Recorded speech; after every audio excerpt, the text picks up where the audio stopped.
hopefully. And I should be in focus, guaranteed, because I figured out how to pull focus on my phone like a boss. And the microphone is pointed at my face like it should be, unlike last time.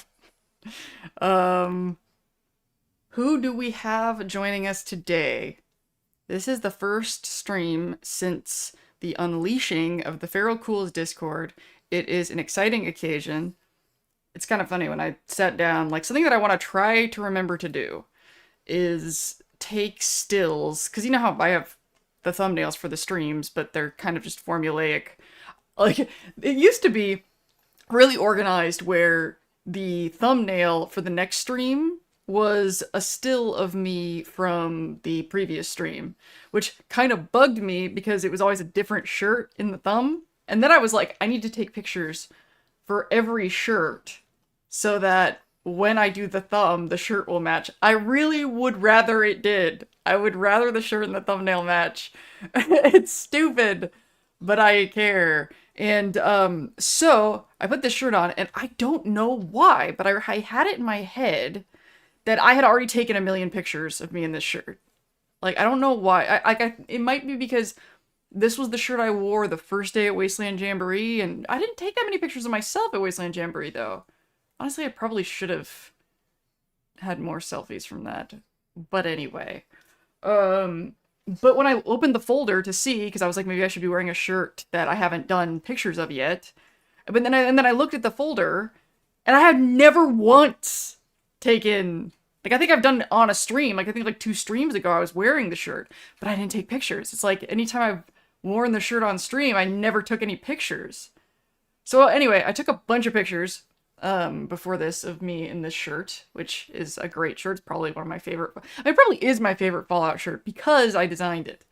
Yes, I designed it. I designed like the pattern of it was inspired by a K-pop music video. And I actually drew the pie in Adobe Fresco. There wasn't AI back in those days, back in 2020 when I think I did this. But yeah.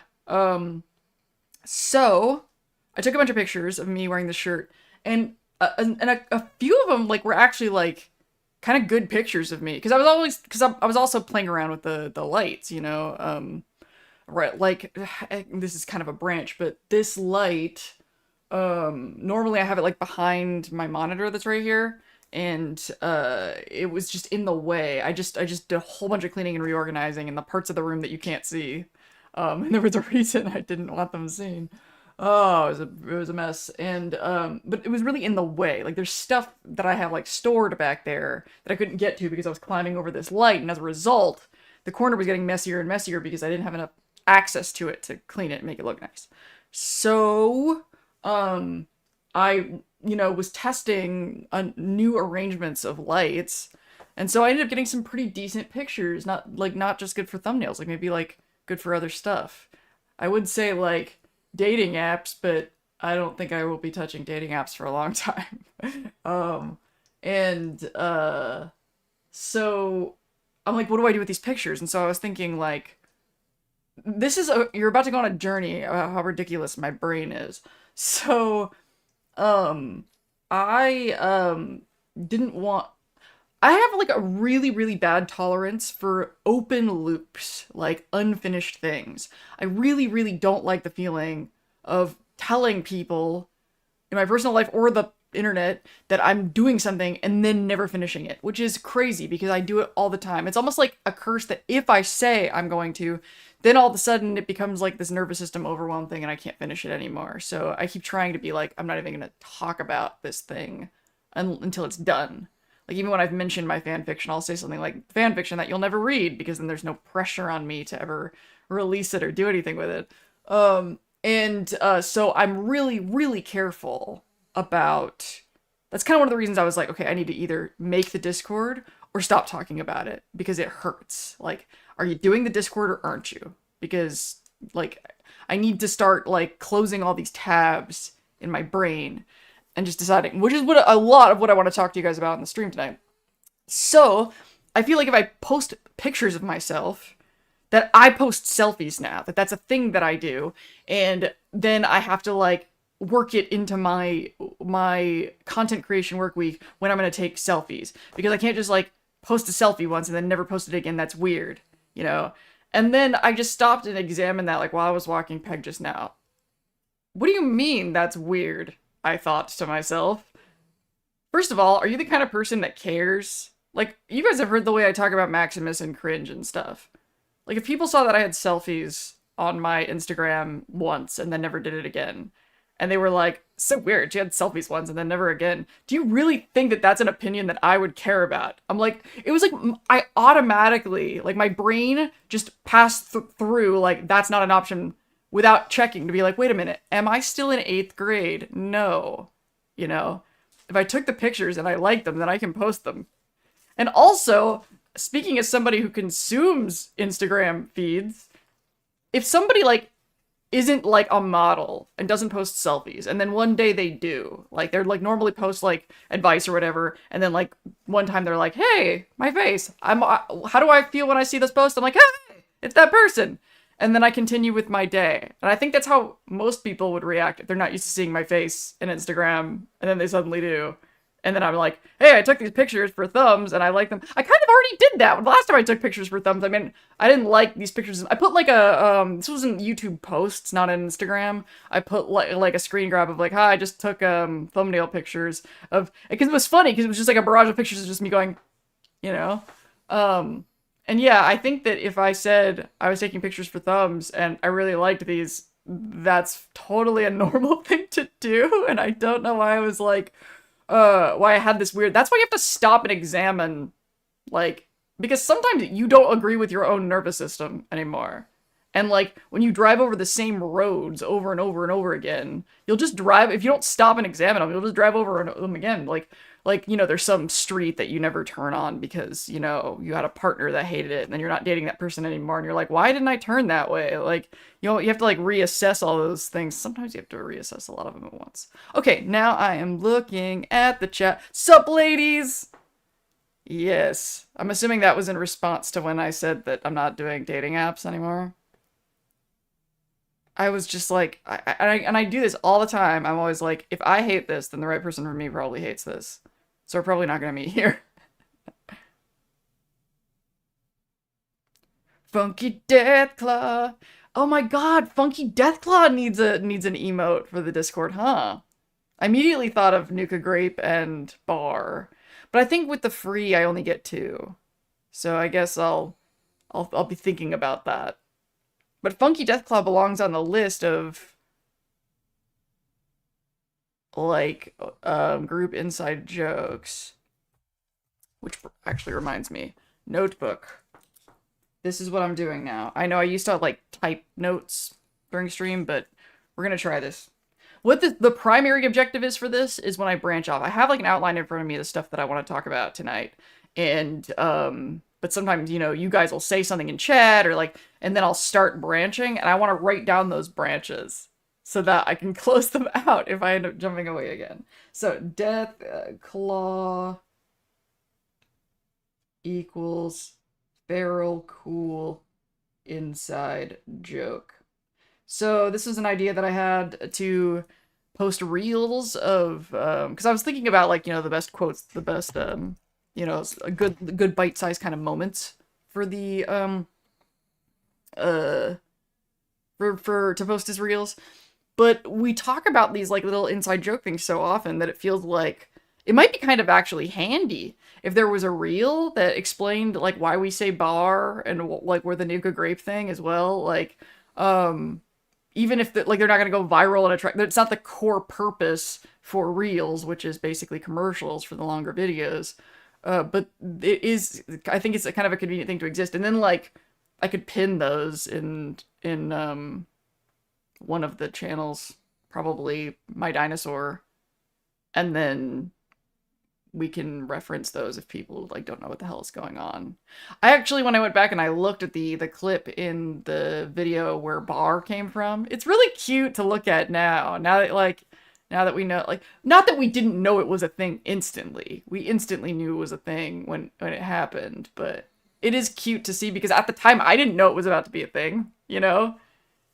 Um, and now I see why it's a thing too because I cracked up.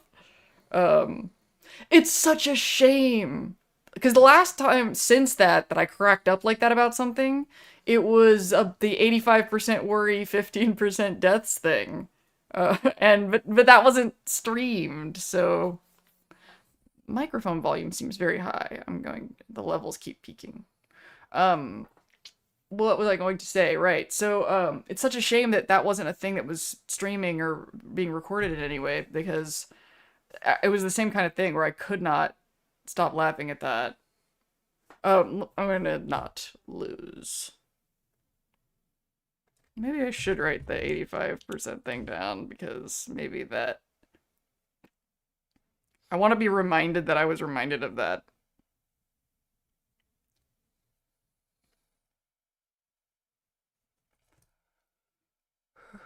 Okay. Alright, we're talking about the ethical run of New Vegas. I do still want to talk about that. Feral Cools arrive when they mean to. Yeah, I was about to say, did I mention that I just watched Lord of the Rings? Because I was like, that didn't come out of nowhere. Or, unless it did, unless you would have said it anyway, which is also great.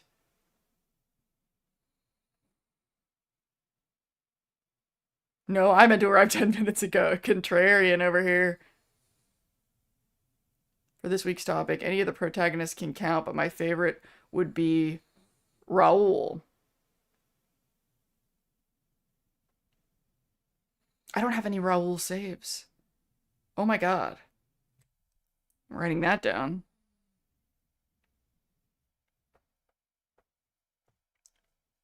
How do I not? I just know I don't. Maybe I'm wrong about that. But I'm never wrong about that. That kind of thing. Very, very rarely, I should say. Rarely enough that when I am, that is not interesting. I think that you just haven't liked any newer ones enough to say, look here. I signed up for the Her app for my birthday and so far better than I'm expecting. Yeah, actually, I liked Her that's the thing. This is the thing that I've had to kind of come to. It's not that the apps themselves suck or any particular apps. I just don't like apps for dating in general. No app is gonna do it for me. Like if Hinge and the structure of Hinge is great. And if Hinge doesn't make me happy, I don't think any of them can. I just don't like looking at women on a menu. I just don't like it. It feels so like it's funny because it's not like I'm like a Luddite. I mean, I'm a fucking video game franchise streamer. But like it's just so unnatural to me to form relationships that way. I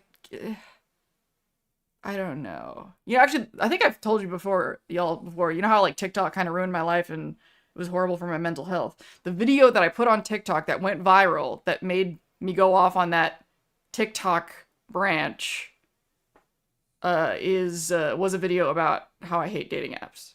Like that was that was like the first like little boost that was like, oh my god, people are seriously watching me.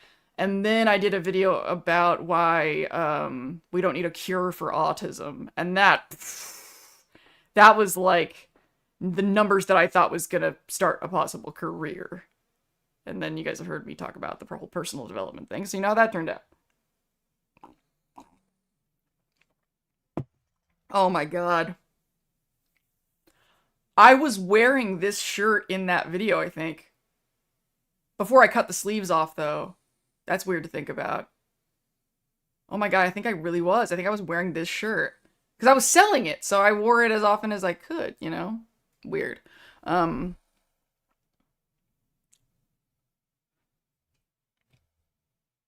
Convinced to give up her caravan company. The caravan company thing. Actually, I love that you brought up... Oh, I was gonna go on a rant in the Discord, and then I just had to get ready for stream and all the stuff that I wanted to do. Like, getting this focus thing together, you know, like, I was like, I'm not letting this happen again, because you know how much I hate, like, leaning over, hitting the button. And sometimes it's just peace of mind. Just peace of mind, like, to know that it's in focus because my face is kind of far away from the monitor. So, oh my god, there was like things that I wanted to make sure that I got done before stream. So, I couldn't like jump into not argument, but which channel was it in? Oh, so there was something about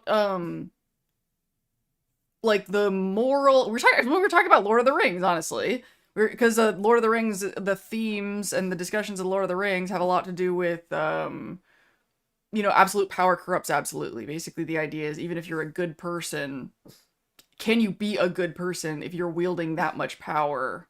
Like, like is that like inherently and I felt like that was really, really aligned with the particular section in the empathy video when I was talking about, the arrogance and like why I quit personal development of how like you're positioning yourself as an authority on morals. And, and despite, your position on religion, obviously religion has all sorts of problems, but everything that has a problem was there because it was once a solution to a problem.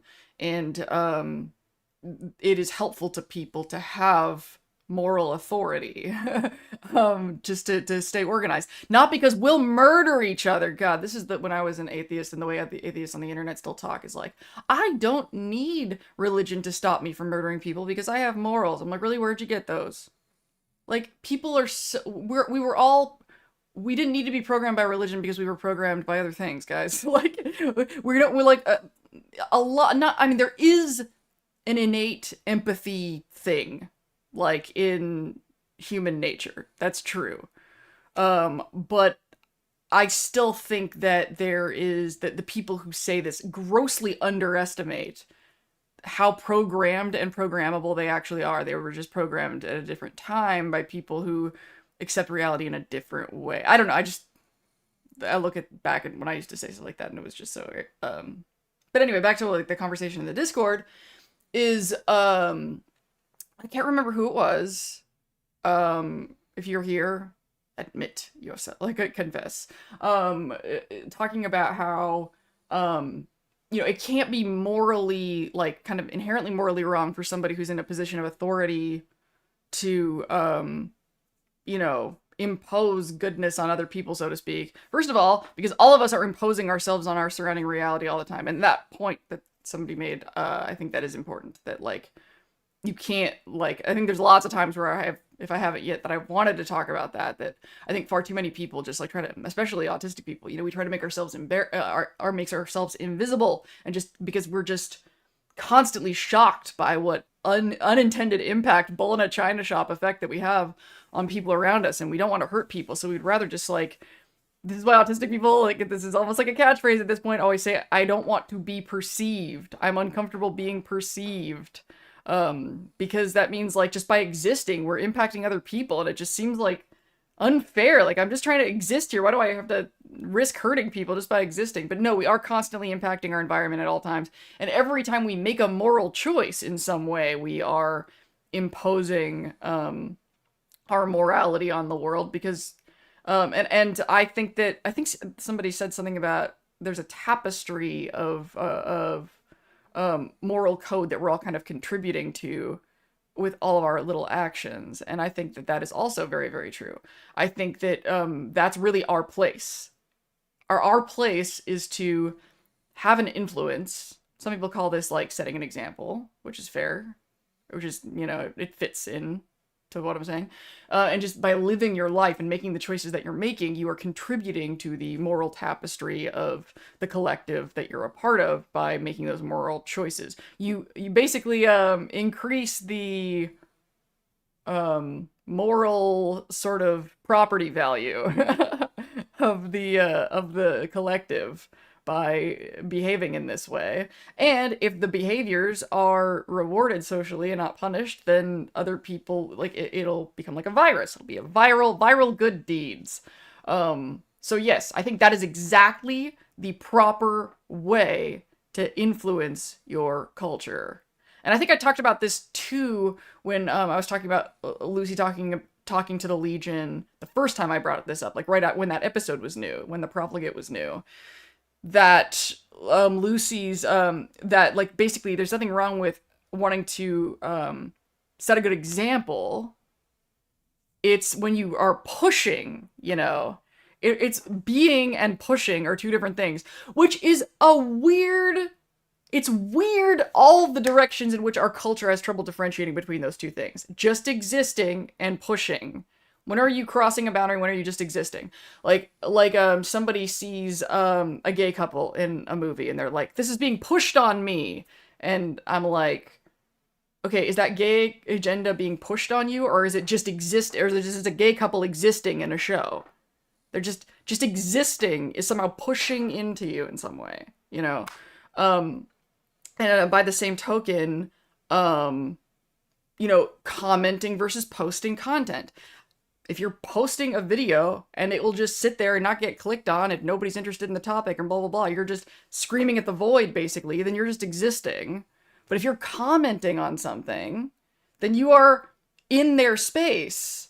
You're in somebody else's world leaving a comment. There's a much better chance, that person will see what you're saying. It's targeted, directly, and not targeted in like a marketing way, like targeted in a visceral way.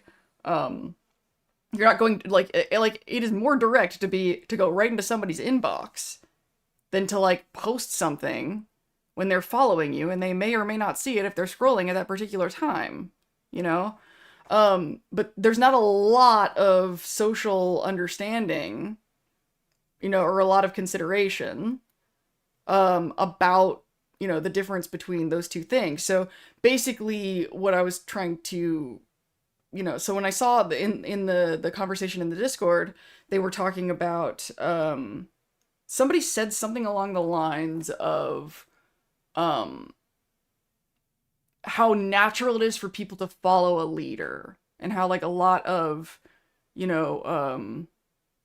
great, movements and change, social change, political change, happened because there was a leader, that was sort of, influencing the charge. And I have kind of a counterpoint to that, because I have, argued with Ayn Rand in my head about that idea, because Ayn Rand said similar stuff. And the stuff that I said in my recent video, about altruism is very aligned with Ayn Rand writing. But Ayn Rand would scoff and roll her eyes into the back of her head if she heard what I had to say about Lucy's finger versus the air. Because I was basically making an argument that collective interest is personal interest, and Ayn Rand would hear none of that, I'm sure. But she also she wanted us to think for ourselves, and so I'm doing that, so sorry, Rand. But going back to this, she had also said something similar, because she was very, she's the queen of hyper-individualism, basically, and was like, all the greatest movements in history happened because of one person. And I agree 100% that movements need leaders to like function. There's a lot of people, especially like autistic people in probably Portland, who are just like, no hierarchy, no, never. We're gonna be equals. We're gonna have consensus. We're not gonna have anybody above anybody else. And I'm just like, good luck. It gets very disorganized really fast. I always think of Star Trek, ship needs a captain. And I always think of filmmaking, movie needs a director. When things are very disorganized and very slow, if there is not tiebreakers in the structure. Question is, how is that hierarchy made? How is does everybody sign off on the structure of it? But like, y'all, it's the same reason we should listen to like professional like doctors, people who spend their whole life researching a certain topic on that topic before like some guy. There has to be some sort of stratification of credibility for an organized society, especially with this many people. So in that sense that I agree. However, I think that something that, I mean, this is just like somebody put in like one comment, and I didn't like dive in to have a back and forth. So After I'm finished with this thought, I'll read and see if somebody was like, you totally misunderstood me. Whatever, maybe I did misunderstand somebody, but it gave me interesting ideas, so I'm gonna share them anyway. So, the idea of, the leader, I think when we see leaders and followers, the assumption is, tends to be that the followers were somehow like influenced by that leader. But in a situation that's not toxic, that's not conquest, what more often than not happens, and I hope it's what's happening here with my feral cools to an extent, it is a symbiotic choice of the other, where basically like the followers, you know, saw what the person was saying and they already agreed with what that person represented. And then they gave that person support and power because they were like, that person's going to do what needs to get done, and I agree. I mean, if you think about it, that is the relationship that we have with me as a content creator and you guys as the feral cools, the followers. You know, it wasn't like I made you guys like think morally the way that I think. I mean, maybe some of you heard me and hadn't heard those ideas before and now agree with these ideas or hadn't thought of it that way before. Like, of course, that happens. But you still, like, grappled with it in your own head. I didn't overpower you in any way. I didn't, maybe some dopamine trickery to be more shiny and interesting. But no dishonesty, no, you know, just a presentation of ideas, how I see them. And then y'all opted in or didn't. You know, you could either look at that and go, I want to support this person and see what they're all about. Or you could have just, you know, fucked off. I didn't overpower you in any way or expect that. And this is really more the kind of thing I was talking about in the empathy video, is me being mad at you. Like, let's say I presented a moral argument and then you were like, I'm not sure if I think about that. Or I'm not sure if I see it that way. And I was like, well, you should because of this and this and this, because it's the correct answer, because I'm morally right. Then we'd start hitting into the territory that I was criticizing in the video, the Lucy territory. The, are you serious? You know, like the fact that people who feel owed, I like that word a lot for this kind of thing. People who feel owed, that you should agree with them about this because what they see is morally right. So if you don't see it the way that I see it, then you are morally abhorrent. You are morally repugnant. You are, and in a social species kind of setting, that's basically saying you're unsafe to party with because you don't see things the way that I do, and the way that I see things is correct. It's like, you know, that's the thing about a lot of these moral arguments. They are, and that's why, you know, the whole pious God religious thing as well is like, you know, these ideas are forced with this, intensity and of judgment, and it is not easy to have different moral opinions in fucking the world. Like, if we can basically, like, we have to kind of do some internal work to decide, is this person having a different moral opinion about this a threat to me and mine in any way, you know? And that's, feels really, really broad for a lot of people. Like, I don't want to get into specifics of our political climate. The point is there's a lot of incentive on people's nervous systems to be very pushy about their moral, beliefs. It happens a lot. And we have to differentiate making the difference between making moral choices and pushing moral beliefs. Making moral choices, exactly how, setting an example, exactly how to do it. But thinking that you're a better person by teaching somebody what is right, because, oh my god, like, the lecture that I got from, I don't want to bring up any specific political issues, but I'm sure you can think of your own. Let's see what's going on in chat. Morality is complicated. I think I was something about how we can't help the effect of the world by being in it. It's kind of the observer effect. Yep. And I think that is, like, it's kind of a little bit of a tangent from the point I was trying to make there, but I do think that that is a very, very important point of discussion. I really, really do, because about the autism stuff, my God, I struggle a lot with the fact that I have to influence this world. I really, really do. I wish I could just like people ask me what my hometown is, I say the internet.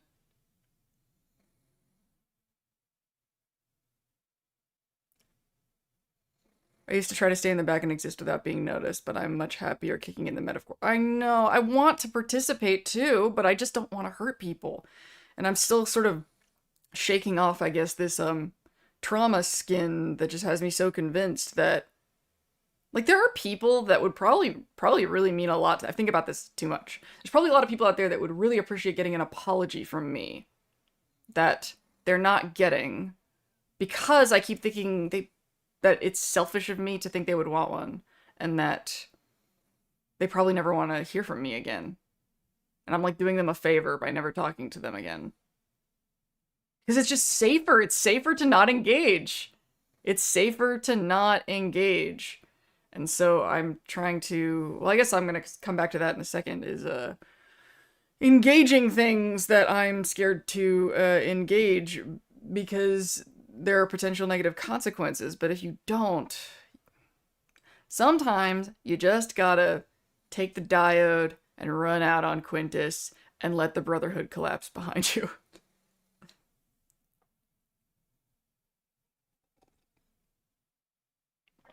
The implications of thinking homosexuality is being pushed on you, like,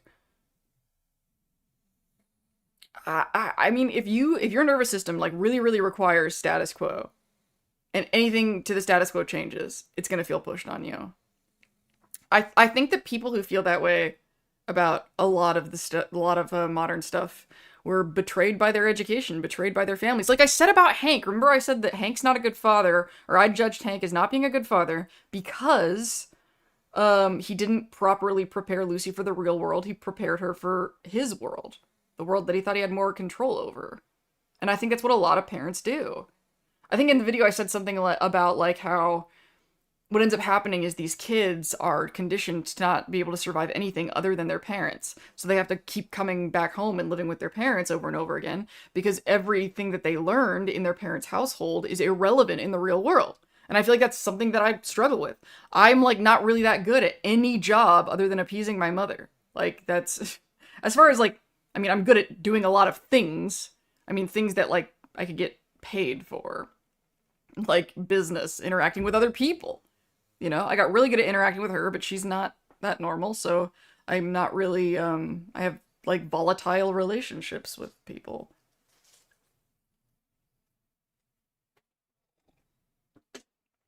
I should not say I have volatile relationships with people on the internet. That gives a way more intense impression. I do have friends.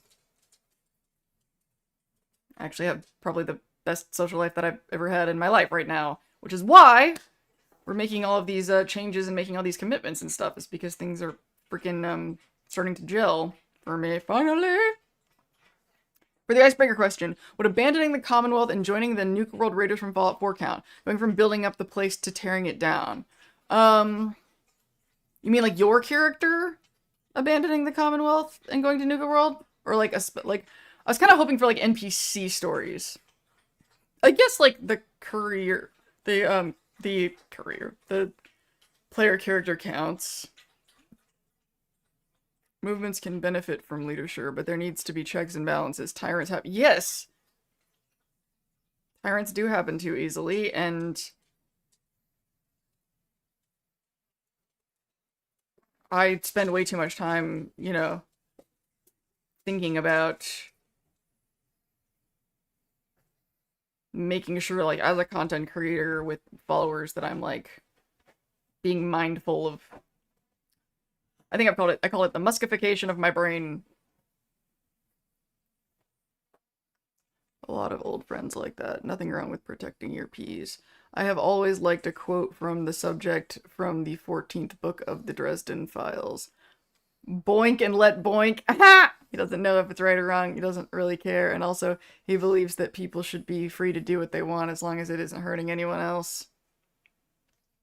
Icebreaker. Jason and his followers.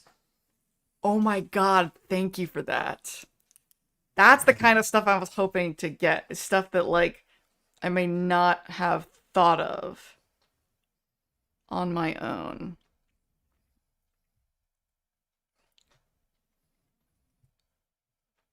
Leaving for great beyond. Dude. The great beyond, like, that's what they called it, right?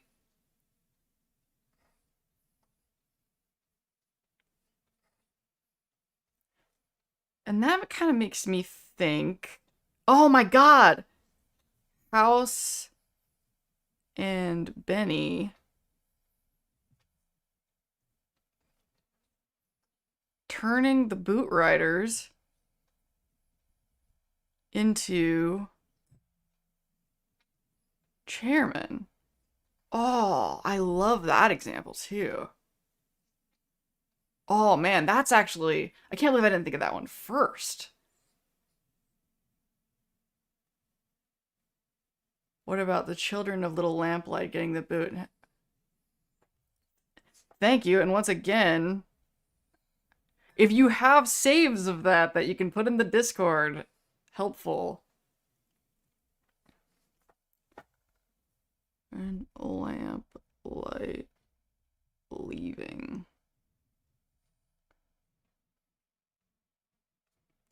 For yes.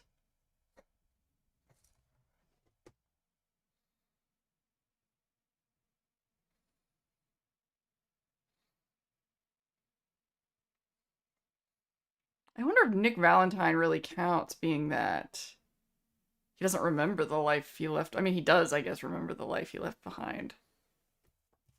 But it wasn't his life.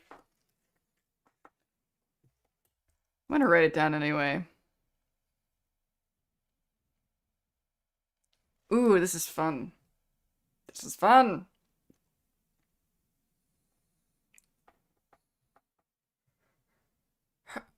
Does the Moriarty, is that also Fallout 3?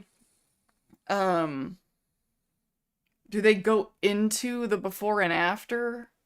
Like, I think that, like, if somebody just happens to be from another place, but we don't really learn anything about that experience, it's probably not worth the spoons to find it.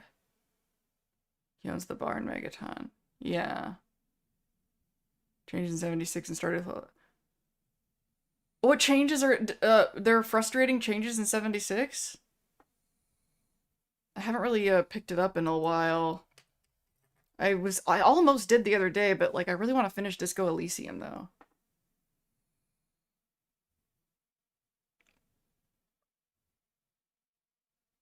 Okay, we've been going for 30. Okay, so it hasn't been an hour yet. I want to make sure I'm keeping an eye on my need for breaks and jumping up and down. See if there's still sunshine outside. Y'all, you should really take this as a matter of love, because I am like compelled by sunshine. Compelled. Like, you know, like little red badges on apps when you have like a notification. I'm compelled by those things. Like, if there's like any glitches in an app and they give me those red badges and there's nothing new to look at, I get so mad. I've written customer service angry about it before. I'm like, don't give me red badges unless you mean it, because I will hit those every single time. Similarly, if there's sunshine, I have to take a walk. I have to go outside. I have to leave that door open. But when I'm doing these streams or any recording at all, I have to close the doors and to control the light in here. Because even if the sunlight looked okay, I hate that it makes the light change. You know, that old studio headspace. And also, it's a good thing I'm that way, because that's why when I did pickups on an entirely different day at one point on a video, literally cut shots together that were shot on different days, and you can't tell at all because I control light in here so well. Yeah. It's almost like I was a professional videographer at one point. But yes, so I am dying to open that door right now if there's still sun outside, which it looks like there still is. I mean, days are really long in Portland right now. But when I'm on break, that's what I'm gonna do. I'm gonna, like a lizard, absorb some of that sunshine. Oh my God! Speaking of which, like I think I kept you guys updated about my like medication situation. I upgraded. I got a dosage increase on new meds, and I am experiencing. I've never experienced this in my life. I want to go back to my 16-year-old self and tell my 16-year-old self that this was possible. I am having like athletic cravings, like craving the feeling of being winded and like doing kettlebell swings and stuff. Like I want to exercise. I'm not making myself do it. I actually legitimately feel weird if I don't do it. I mean, there was times when I was like kind of a gym rat back in the day when for this really short period of time, but like I had to start doing it and then I got kind of addicted to it because I got used to it. But this is like from virtually other than a walking peg sedentary thing. And now I'm like, I need to get outside. And it's not like I need to fidget. It's not like that. I mean, I do need to fidget, but I always need to fidget. But that's the point is it's not that feeling. It is a very, very specific craving for that athletic feeling. Which is like, cool. I'm glad something's finally making me do it. I don't know, I don't know, maybe like some extended healing after quitting smoking for a while. I don't know. I don't understand it. But I'm into it because exercise is good. And it feels good. It's a good feeling. It's a like not just the exercising being a good feeling, but like the feeling of wanting to go outside is a good feeling. I actually walked over to a gym that's walking distance away. But I wish that like I just wish there was stuff that I could like do outside. Like I'm not really good at any outside activities. I'm not good at games. You guys know this more than anybody else, right?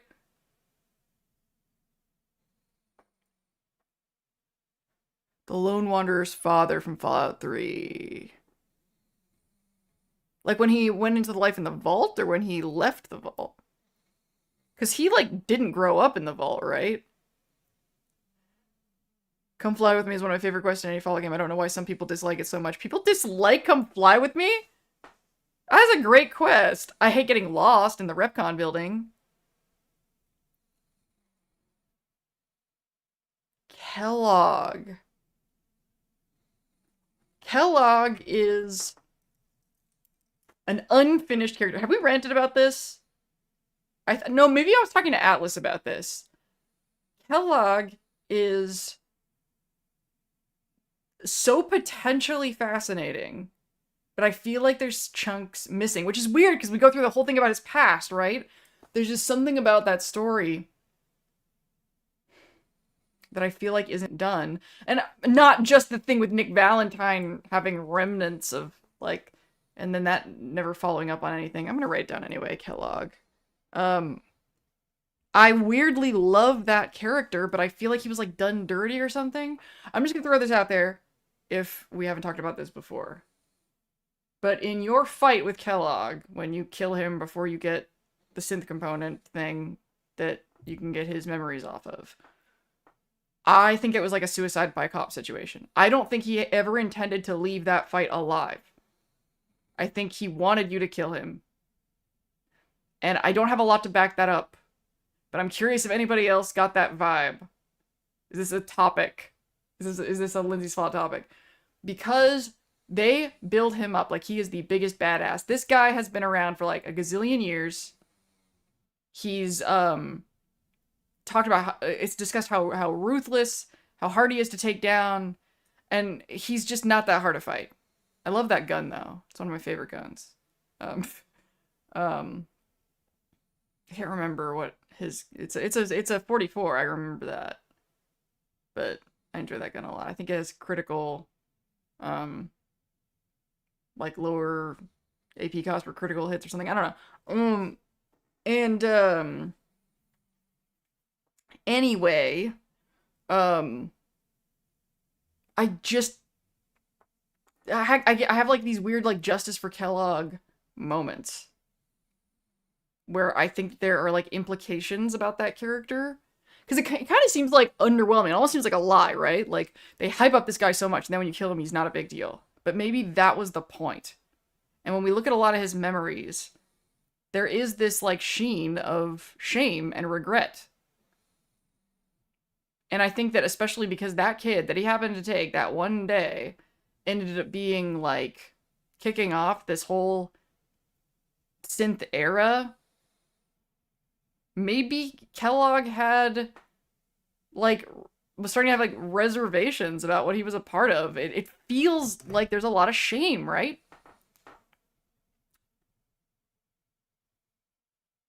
Soul survivor moving on from his crazy sociopathic son to become a city planner and grow corn. And if you like Fallout New Vegas's DLCs, there's yeah. Joshua Graham going from New Canaan to the Legion.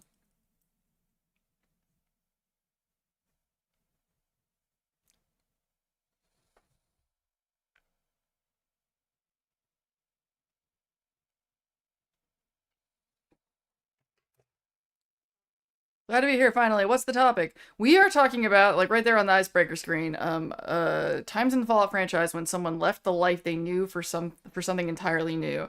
And the example that I brought up was Kasumi leaving her parents to go to Acadia. And so we've talked about Raoul, we've talked about Jason Bright, we've talked about House and Benny, like Benny leaving the Boot Riders and turning them into the chairman, which might be like one of my favorite examples because how much in my whole Benny and House video I talked about how much I believe that he resents that. He resented that. I saw that after Father learned you were out of the vault and tracking him down, he hamstringed Kellogg so that he could get revenge through you. Kellogg so he could get revenge through you for killing his other parent. Yeah, that is true. That happens. That's actually like dialogue.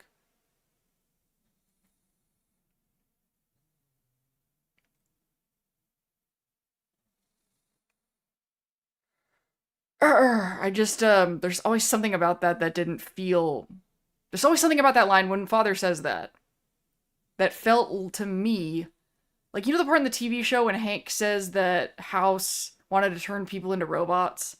And I was like, yeah, he said that, and it makes sense that he would say that, but I don't think that's really what House was doing. I have similar feelings about that line from Father. Like, something about it saying it's not true and that he's lying doesn't really feel like the best way to explain it. It just feels like he's giving himself more credit than I think he actually had. I mean, this is like kind of a House type egomaniac. Like, this guy thinks he's like the most important fucking person in the world.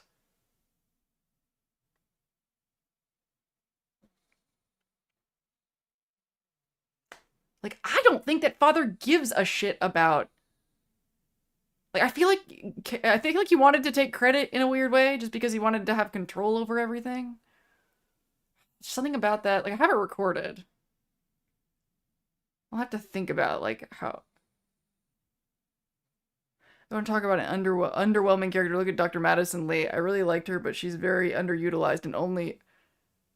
Madison Lee, is that the one from the Brotherhood that goes to the Institute?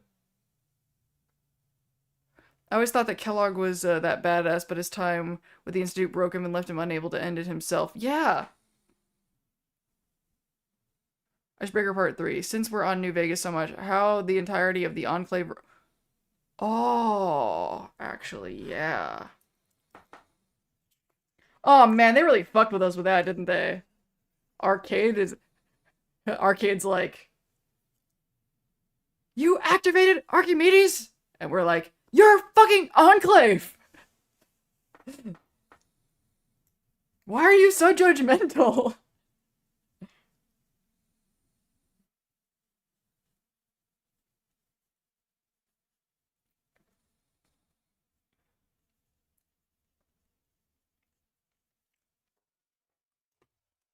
Oh man. I wish I had more Fallout 3 saves. I don't know if I'm gonna get any in time.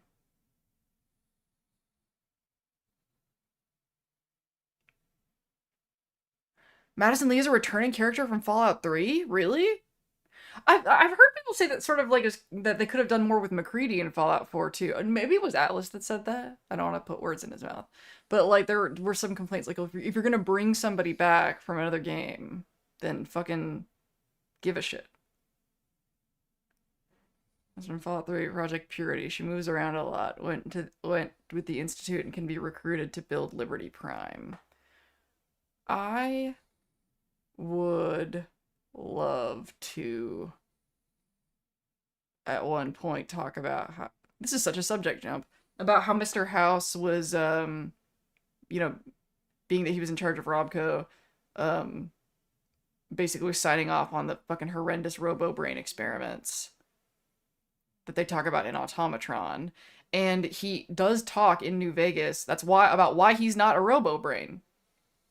Like that he made the decision to just be a human body instead of a brain because of the things that are lost in that process, which of course you would know a lot about based on the fucking terminals that we read in the Mechanist's foyer in Automatron. She was in love with the Lone Wanderers. Yeah, I guess they don't really give him a name. James, right? He does have a name, doesn't he? James? I think he doesn't have a last name. In time for what? What save do you need?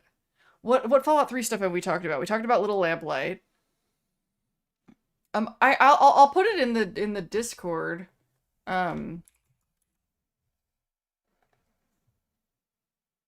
Which, if anybody's here who is not in the Discord, there should be a link in the description right now that works. And it will be there for a day.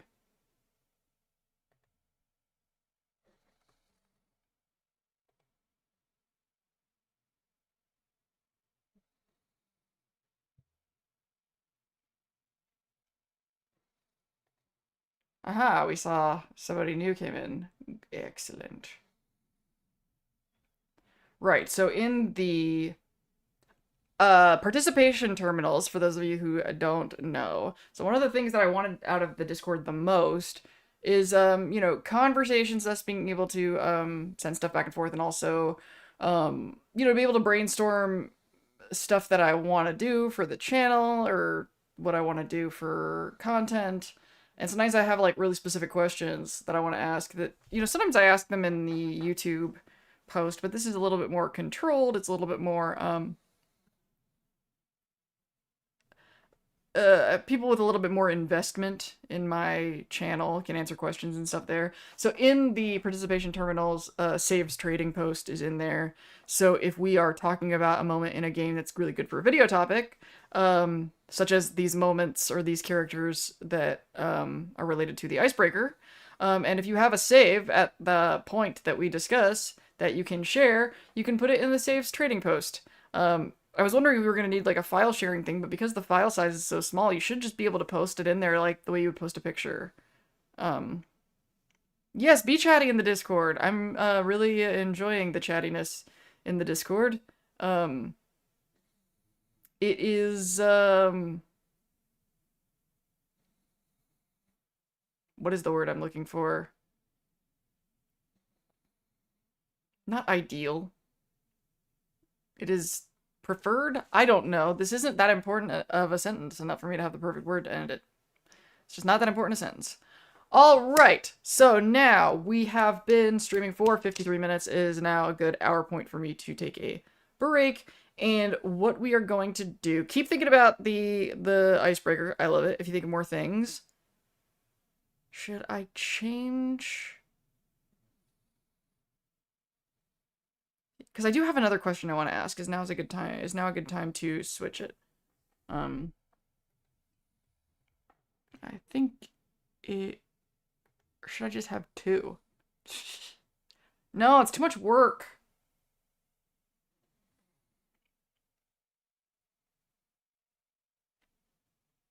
I'll just ask the other question verbally. This is still the official icebreaker question. So, when we come back, I want to talk about, some plans, ideas of what, because I've talked about like ways to monetize and what the next you know, I'm learning a lot about the kind of content that I like to make, what my audience is responding to, and I need to get organized right now. I need to get a lot more organized. We're on this great kick right now where we have a video out every 2 weeks, but now that there's a Discord and there's a means to do other things, and I'm fitting in the Atlas stuff, it's now time to I have a really, really, really, really, really bad habit in Fallout and in life of doing constant strategizing and optimizing and not just doing. And I'm sick of rolling things around in my head and I want to fucking, like, do something. But earlier I was talking about how I hate open loops and I hate saying I'm going to do something if I'm not going to. So I just wanted to have a little back and forth with you guys about what I'm kind of thinking, see what you guys think, and hopefully actually do stuff, but it's not 100% decided. I'm gonna go take a break. I will be back. The icebreaker question remains the same for now.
And I'm back. You guys are so excited, I'm sure. Focus. Yeah. Yeah. Loving the focus remote. Okay, so first I'm going to see if anybody had any more answers to the icebreaker. Then we're going to change it. We're going to change it. We're going to change it. We're going to change the question. Listening, like currently making long overdue projects on a coding project I conceptualized like 6 months ago. I should be cutting a short, but I've got like half a week to procrastinate that task. Yeah. And if you have a half a week, then you're not gonna, I mean, I used to not be the kind of ADHDer that like needed pressure to be able to think, but now I am, which kind of freaks me out. Like I remember other ADHDers would like, I'd hear stories about this, but it just wasn't one of my issues. It has become one of my issues, which is alarming. But anyway. I love the idea of a Patreon. I wouldn't be able to join for a while. I would totally join when I... Okay, that is a good segue to the first thing that I wanted to say when talking about the future of this channel and everything. Heavens to Betsy. I do not want people who can't pay for things to feel pressured in any way. Like, y'all, just being here. Honestly, like... it's funny because this is how Atlas and I feel about the cons, like Mojave Mayhem, etc. We need to make money to keep doing what we're doing. Like, everything's about funding the lifestyle. I want to talk about Fallout and make videos on YouTube and go to conventions. And so I'm trying to make money so I can keep doing those things. Everybody involved in this Fallout fandom life has extremely high value to me, regardless of if they spend money on things. I just have to make capitalism work. That's one of the reasons I'm kind of shameless and why, like, even in the Discord, I put, like, help Lindsay make money. I know that's not, tactful, and it makes people feel anxiety about money. But my God, my audience is, like, what, 90% autistic? Like, aren't you guys all just like, oh, we get it, I don't feel like it's gonna scare off the audience that is appropriate to me. Because it is just like, we gotta get this thing out of the way. Come on, you guys. Ooh, sent a gift. Thank you. It's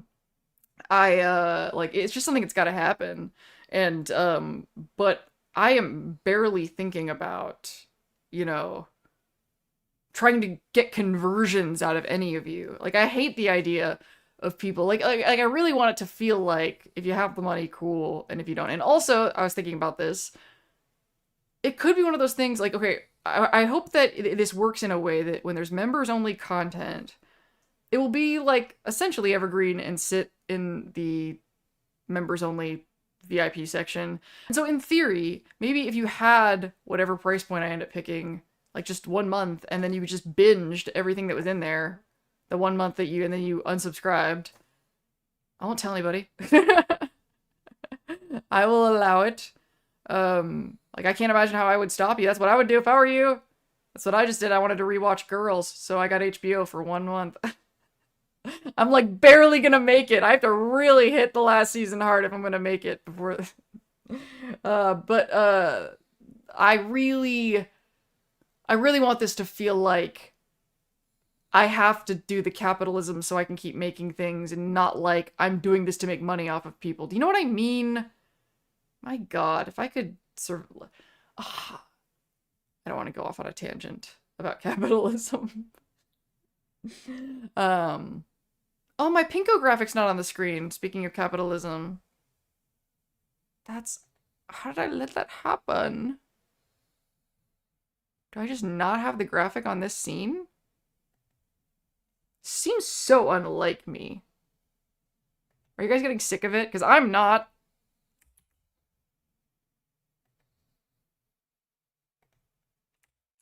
I want it there.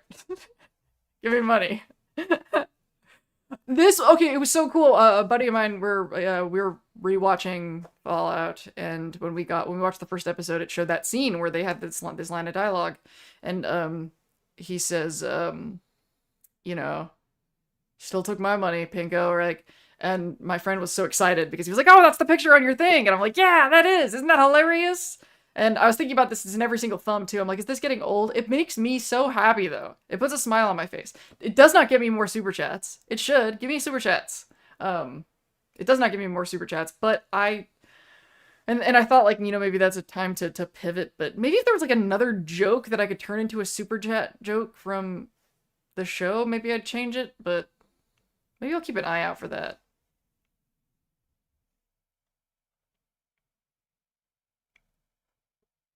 Was somebody leaving? Sorry, I can't stay longer. Oh, I'm being kidnapped by my wife for snakes, snakes, snacks, and cuddles. It's totally the best version of kidnapping. I'll cut the short later. I have a stream to watch. Aha, yeah, exactly. Procrastinate. Um, Sent gold coin for 10 jewels. I don't know what any of that means. That's the thing about all these weird gifts and these little, like, I don't know what any of that means. Like, I have to do research, and I feel like I've written it down, because you know how, like, I take notes during streams of, like, stuff I want to look up? I feel like I've written down, look up the, how the gifts and the jewels and stuff works, and I don't care! I mean, I care about money, and I care that you guys care. I should just not talk. Oh, that would be a boring stream, though, wouldn't it? Ooh, Curie! I like that.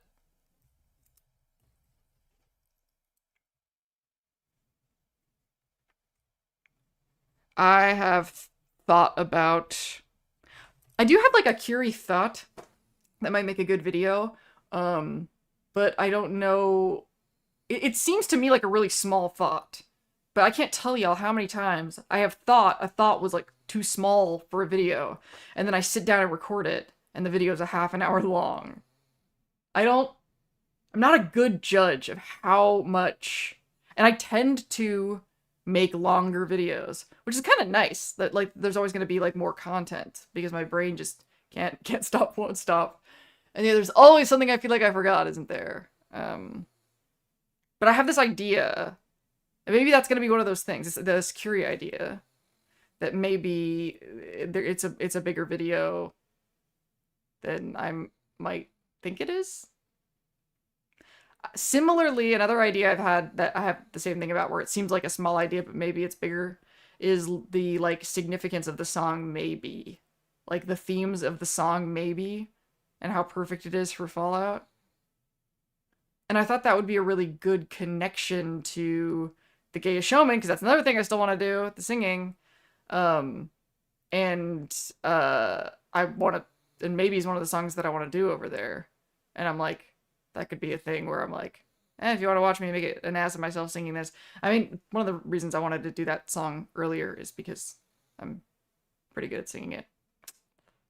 I have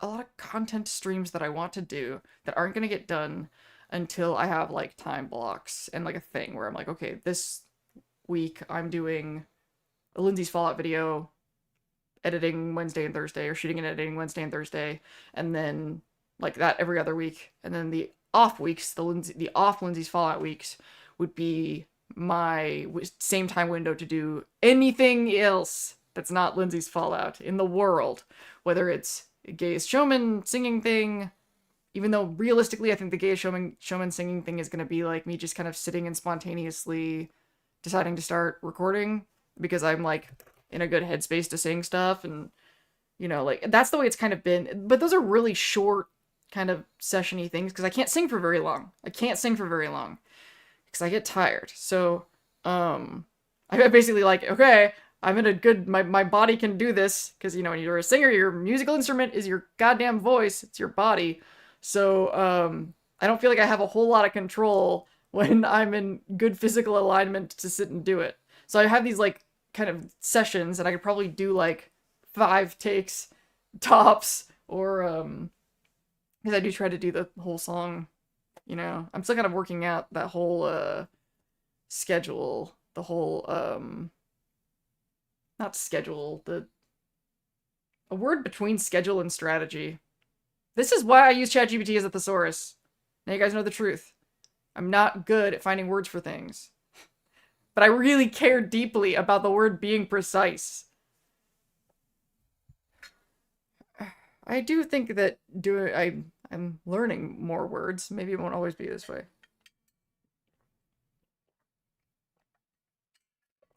Oh my god, Ian West and thank you. Oh my god. And I'm about to change this question too, but you guys keep. Okay, here's what I love. The Ian West thing I really, really like. And it also just so happens that it's my first Fallout 3 playthrough, and that's early in the game and it's fresh in my mind, but I thought that story felt really similar to the Kasumi story from Far Harbor, which was the example that I used.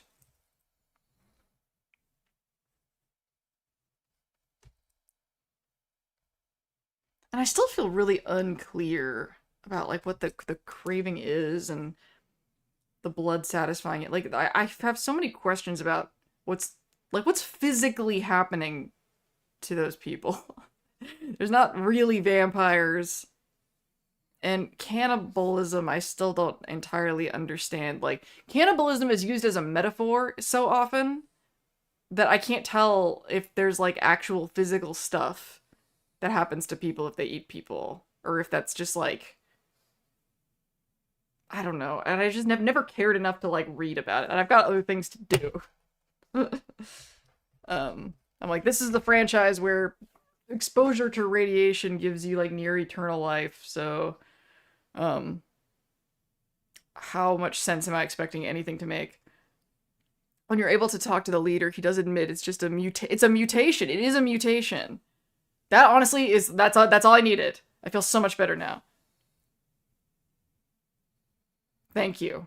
I think that's the dialogue that I didn't get to.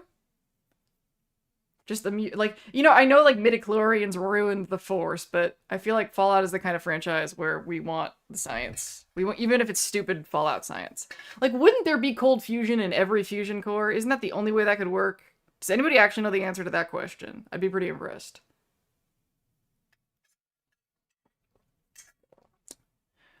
And then I'm changing the icebreaker question. I'm taking control. I'm taking control of the ADHD. The way I have my light positioned is not ideal for functioning, but okay. How do I want to word this?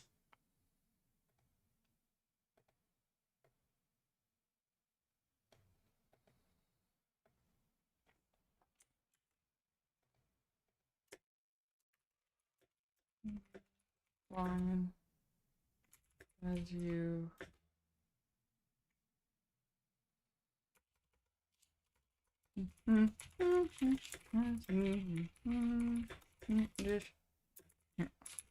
okay.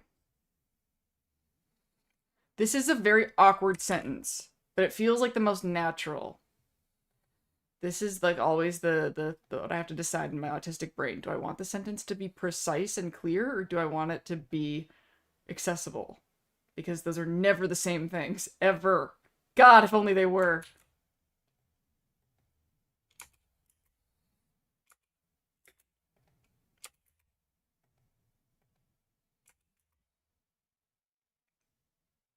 I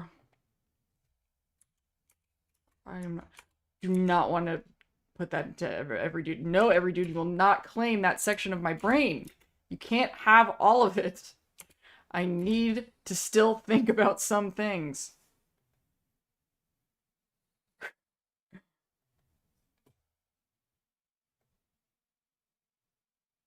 You know, that was going to be another tangent. Okay. This is the question, okay? What do you find it is that has you returning to this channel? What makes you come back? Why is it always the same 5 of you? 10 of you? What do you want from me? This is just probably a good like marketing research type question that I probably should have asked a long time ago. I keep like looking at y'all's behavior and making guesses. I never thought to just ask.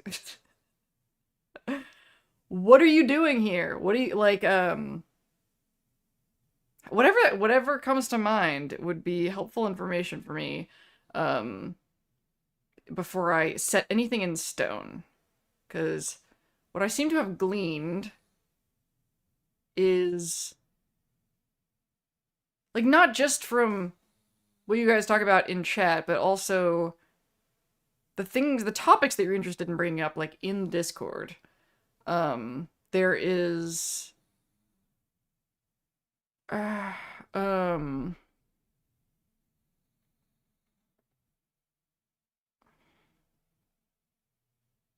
made a list in my Notion document of like the debating ethics, talking about having ethical playthroughs, talking about um themes in fiction, different pieces of fiction. It's like Fallout is this like a core that holds us together. It's like a shared framework of understanding. But we're all pretty much down to talk about how it reminds us of other things, of other topics, of other things of interest. Um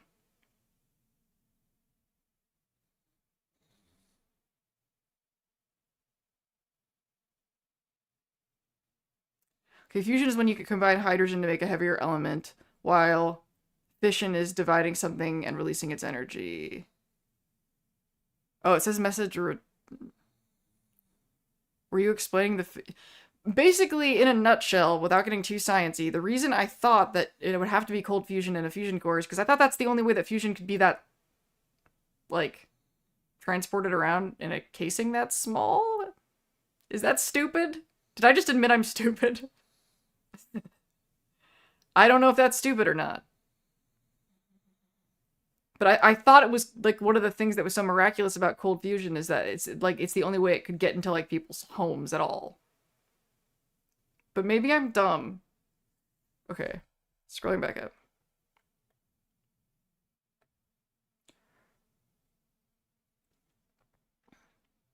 I know none of the people in Mothership Zeta DLC for Fallout there. Oh my god, that's worth writing down. That's another save. If anybody has like Mothership Zeta saves for Fallout 3, I could use those. Man, I'm gonna make you guys my save hoarding army. I don't know how I'm gonna get you to do it, but I can't tell you how happy it would make me. How I can't tell you what that holds me back from. Because you guys, okay, we talk about the Fallout TV show. I'm just going to go on a little bit of a tangent about this. We talk about the Fallout TV show all the time, and it's not because I like the Fallout TV show more than the games. It's because I want to record my own in-game footage, and I can't do that without the saves. That's it. Like, and with these games, like I can get pretty much anywhere that I want in New Vegas, except for Raoul, apparently, which we just talked about. But there are so many things that I'm missing. Like I have I have a lot of strong saves for Fallout 4, at least the parts of it that I've wanted to talk about. But like nothing in no, I mean I have Far Harbor saves. I do not have any Nuka World saves. I guess I have Automatron saves. But the point is like not only does it matter to me to get the in-game footage, like because god, it's so lame to like I know I use the console commands and stuff. So that's not the area where I have that sort of, I guess bug up my ass about, playing the game properly. But maybe it's because I'm a videographer. I can't take somebody else's footage, man. It feels like taking somebody else's athletic prowess when you're running a race. It's like, I don't know, like maybe just like vampiric was just defined enough. I don't know. I really wanted to get precise with that metaphor. It just feels really gross to take somebody's gameplay footage because like, it's not like taking footage from a TV show, because when you take footage from a TV show, it's always that same show. It's always that same angle. I think there was one shot that I put in a video that was somebody else's leaving the vault moment in Fallout 3, because I just haven't recorded that yet. And I just needed another game coming out of the vault moment. And I just thought, okay, this moment is so, like, generic for, like the moment you come out of the vault or the moment you leave Doc Mitchell's. I'm like, this feels like such a an every like there's nothing distinctive about this part of the experience that really seems to matter that much. So that's like the one time. And like and I don't feel the same way about like FMVs or cutaways for the same reason. Because like that the moment of leaving the vault is basically an FMV. It's basically a cutscene. It may as well be, even though it's not. How much variation can you get out of that moment?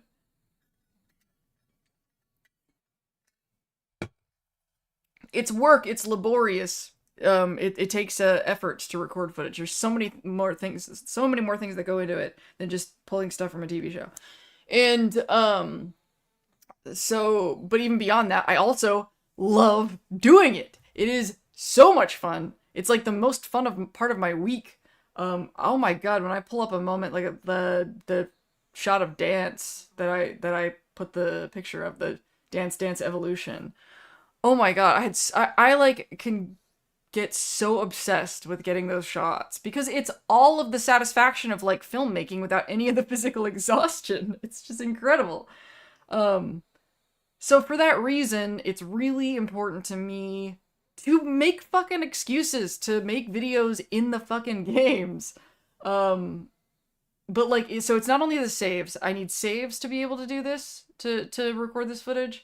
And also god, I could really use y'all's help in like narrowing down concepts, because I'll have, you know, this ADHD brain and I'll have all these different like synths. This was actually on my list of something that I wanted to talk about. The synth video concept. I have been recording all this stuff, and I have Kiwi sending me saves for synth stuff from Fallout 4, and I have like a million thoughts about synths. I don't even know where to begin.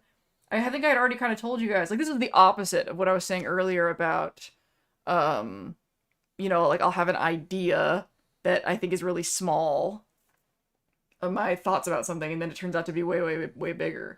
This one, I already know it's big, which means it's even bigger. Like, it could be like a synth series. So many different angles from which, like, I've said it before, I'll say it again.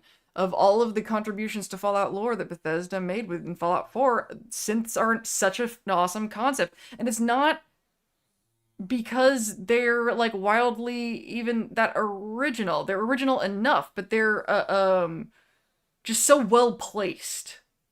And they're so thematically relevant, most obviously to the Red Scare. It asks like all the kind of questions that I would want Fallout to be asking. Like, whoever threw that on the table, high five. High five for sure. And what I guess I'll read chat in a second, but what I could use y'all's help with along with the saves is like answer like and maybe I'll put a thing in the Discord about this. Ask. So you heard it here, folks.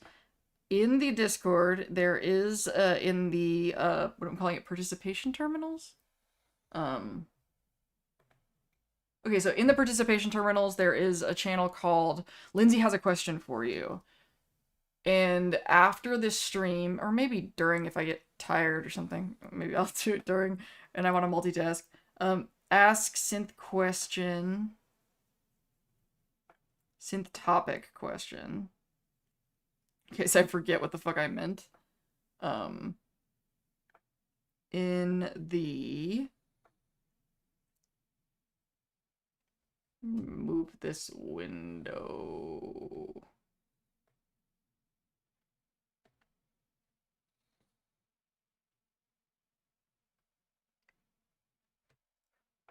Lindsay Has a Question for You channel.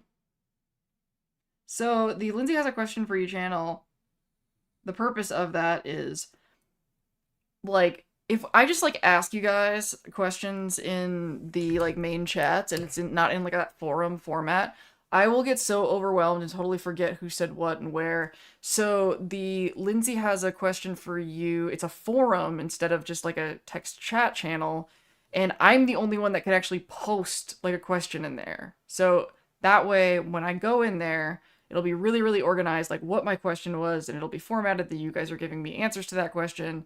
It will be so much easier for my brain to It's just gonna be clean and nice looking. I think it's a good idea. I was like, that's a good idea. And of course, Discord doesn't get it, so I'm getting all these alert messages, and it's being like, it'll help engagement if other people can post too. And I'm like, you know what? Mind your business, Discord. I have a vision for this channel, and your Discord, and you have a million knobs and switches for a reason. So, okay, and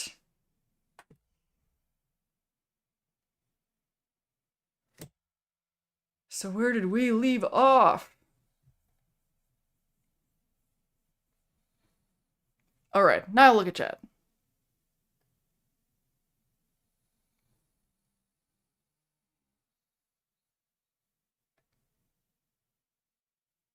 Comes into contact the Krivbekny? What is that? What is that?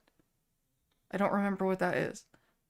It's a Fallout thing and I don't know what it is and I'm uncomfortable with that.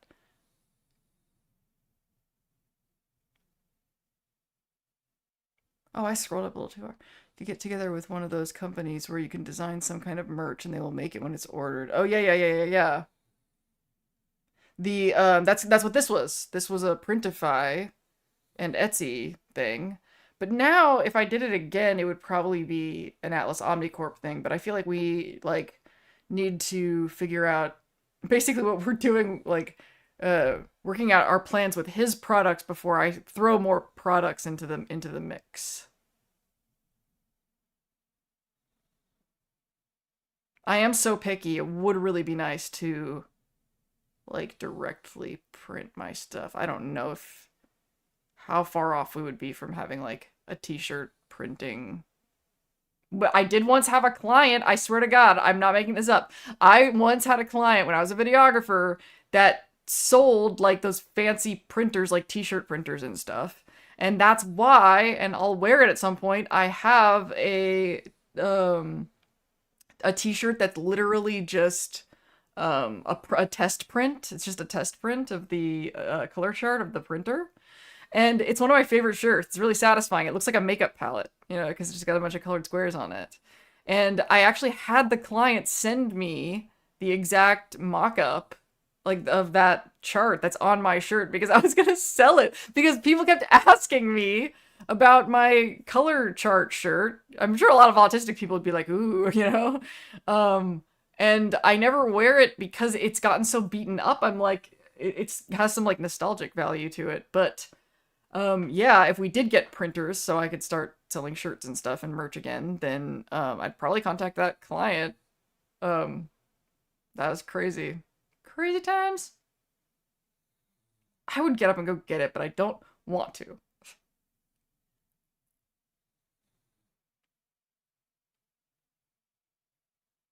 And that is a good enough reason for me.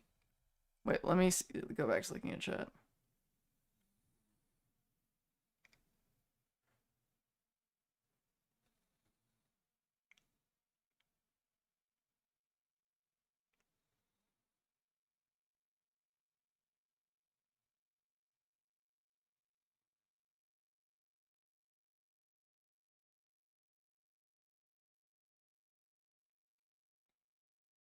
The cannibals became Wendigos, but not all tis yeah, I need cannibal and vampire lore consistent explanations.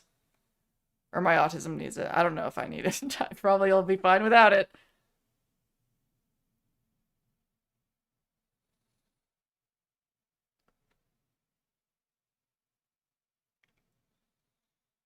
I have MP4s of Fallout 76 nuclear winter footage I did not use in my Firewalker video. You can have it with my blessing if you want. Oh, man. And then where would I want to store it, though? And also, I want to shoot my own stuff, because I'm picky. I love the offer, though. I want saves. Okay, so I feel like I know nothing about cold fusion other than it's in Fallout endlessly. Yeah. Yeah, there doesn't seem to need to be any sort of reactor anywhere. There's a lot of leftover nuclear shit for forever in all directions. My vision is the velvet gauntlet of control over our Discord channel. But if it was funny and it sounded... Did I say that? Or did you just say that trying to sound like me? Because that totally sounds like something that I would say.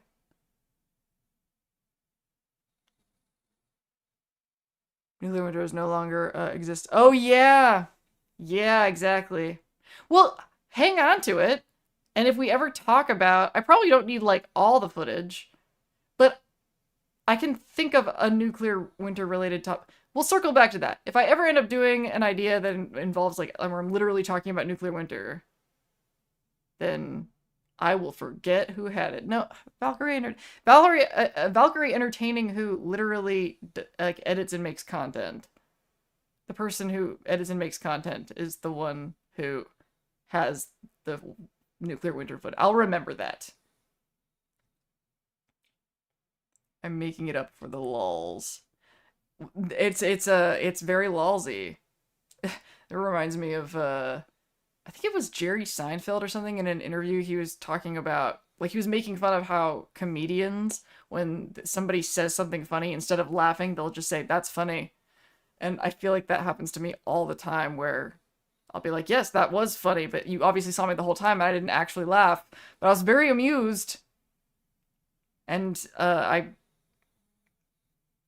LOL. Have you guys seen that meme that has, like, Batman and it says LOL and he looks, like, super serious, and it's like me when I type, literally when I type LOL, and it's like a serious face. I was like, I felt so called out by that.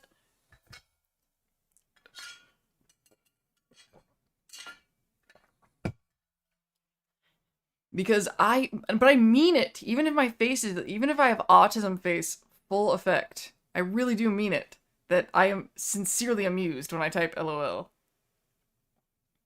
It's just on the inside. It just didn't move my outside parts. Yes! Saying "that's so funny" instead of laughing? Yes! I think about that so much. And, like, not just, you know, because of what we were just talking about, but just that whole idea of, when a relationship isn't quite right, like, being more sensitive to those annoying things. Like, I think I brought up that I was rewatching the show Girls, and the character Marnie on that show is a lot like, if you want to know what I was like pre the big gay reveal, what Lindsay in a girl costume acted like. Marnie's uncomfortably close. Uncomfortably close. And it actually kind of makes me wonder, like, by the end of the show, I'm like, are they going to reveal that she's a lesbian? Because she's doing a lot of stuff. Okay, I guess if you haven't watched the show, how do I loop this so it's more interesting, or a complete concept without spoiling anything? There's a lot of, okay, the whole show, it's like Always Sunny, where everybody's an asshole. And the like, expression of assholeism from Marnie is very, like, kind of status obsessed. But with this weirdly sincere, like, it's not that, like, she cares about this stuff, it's that she thinks other people care about this stuff, and so she has to deal with it. You know, it's like she's constantly pursuing things that she also resents, and like, she's kind of has sort of a disorganized attachment style, and if somebody's really nice to her, she hates them for it. I kind of still do that. But there's a lot of stuff in there that's like, you know, like, really, really loving the idea of getting married, but, like, also hating being married. Like, it's like, on the outside it looks really narcissistic, and it is narcissistic, but it's also, I don't know. This is a topic that I would, Fallout doesn't really give me a good, I think, springboard to really talk about this, like, kind of phenomenon of um caring about shallow things, not because you actually care about shallow things, but because the world is making you care about shallow things whether you want to or not. It's like I didn't want to care about money, but I thought I had to care about money, and so I was mad at everybody for not caring about money enough because all of the weight was on me to care about money because money was really important. And yeah, I wish I didn't have to deal with it either, but we have to deal with it, and because we have to deal with it, if you don't deal with it, then I have to deal with it by myself. Yeah. Does any of that make any sense? Um, the point is you put a lot of pressure on yourself and other people to do things you don't even really want to do.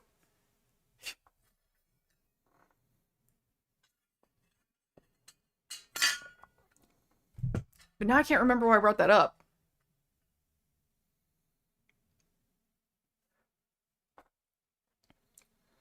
Leaving for the vault. Oh, lifelong dwellers, basically like the cave dweller. Oh, the allegory of the cave. This might actually be the one where I finally have to fucking talk about the allegory of the cave. I hate it. I don't know why I hate it. Have I talked about this before? I feel like I have new reasons to hate it now that are different, which than the last reasons that I said that I hated it. And now I'm kind of thinking that the last reasons were made up. And maybe the reason I hate it is really petty. And something I will examine this. It just feels basic. It just feels like everyone would talk about Allegory of the Cave, and I'm Lindsay, and I would pick something more obscure than that. I mean, game theory is really common too. I don't know why it doesn't strike the same feeling. It's like, okay, it's like in the autistic community content, in the personal development content. I hated the double empathy problem for the same reason. The same exact feeling. Everyone talked about the double empathy problem, and I didn't want to talk about it like everybody else. I really think that it has something to do with that.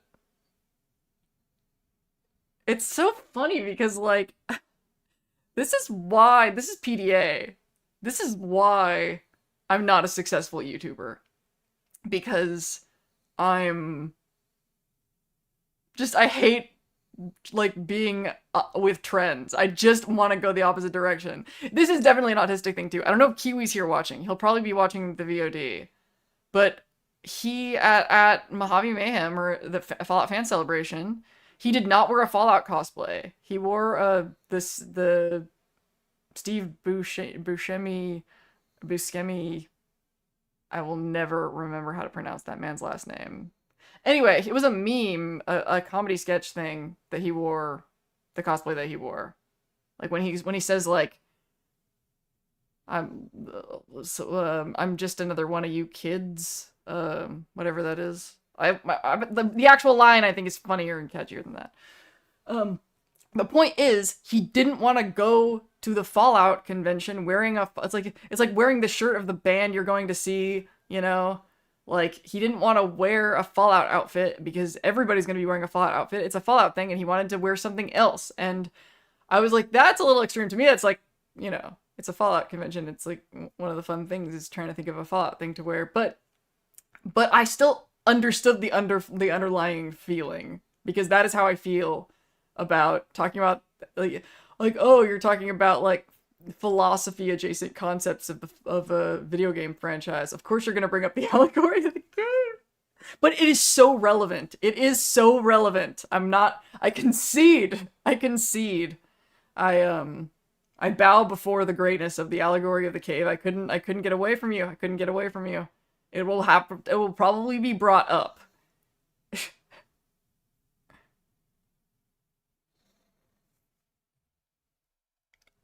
Dins is finally somebody answering the question, or maybe you have been for a while and I'm just really behind on chat.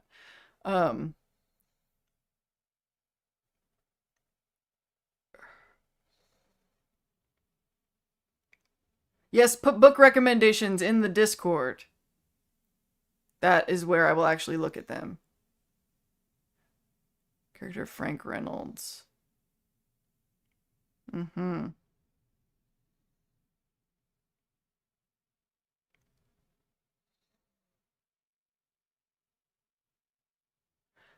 No, Anna Kendrick was not Marnie, and Anna Kendrick would have made a way better Shoshana. If Anna Kendrick were on that show.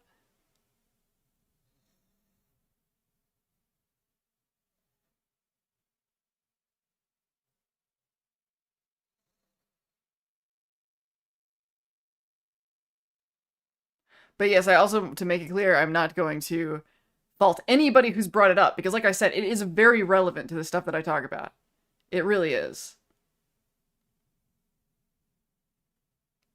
I'm really glad that I stopped and looked things up before. Like I was talking about the I think I've talked about Johari window a couple times, and I've talked about um there was something that I thought was Johari's window that wasn't, and I like corrected it because, and that's another thing about why I'm so reluctant to talk about the whole synth thing, is because I don't I think I've talked before about how I'm really self-conscious about getting things wrong when it comes to the video game. Like I feel a lot more pressure about the video game, about recording stuff, and I want to do it. It is so satisfying.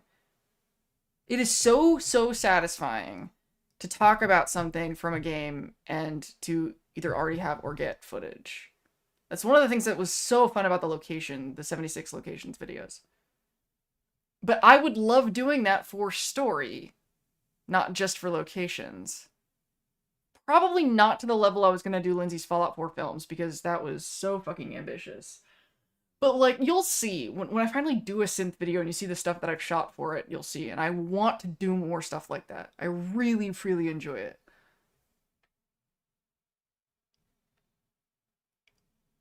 Spider meme.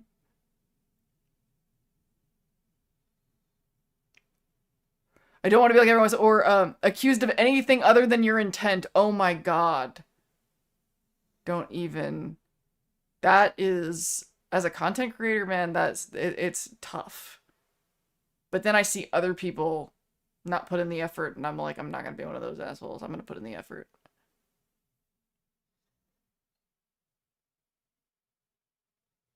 Oh my god, did you? Says Lord Nuke, I did answer why I came here. I thought I was scrolling back to it, maybe.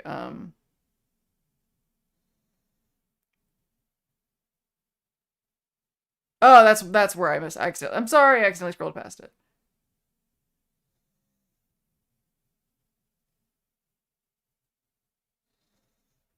Oh wait, now I think I lost it again. Where is it?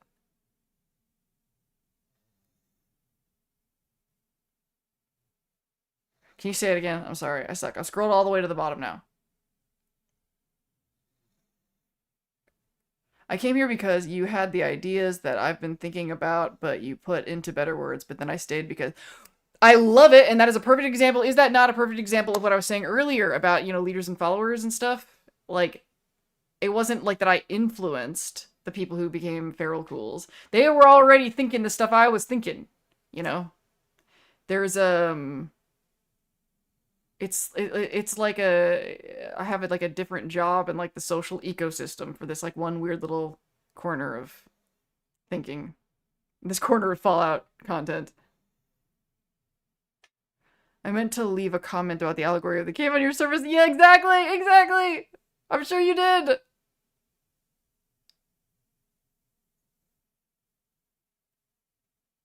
Thank you for putting more thoughts into better words too. That's my favorite thing to do. That's all I want to do. But I also want to talk to other people about these ideas and thoughts. Like, I don't want to do this by my fucking self. I said fucking more than usual. I feel like I don't usually cuss. I told you it was gonna be fun today. I came to begin with because I find your commentary on Fallout insightful, and I keep coming back because I find your honesty and bluntness comforting. That's nice. That means you can handle the truth. Not everyone can. If you find it comforting.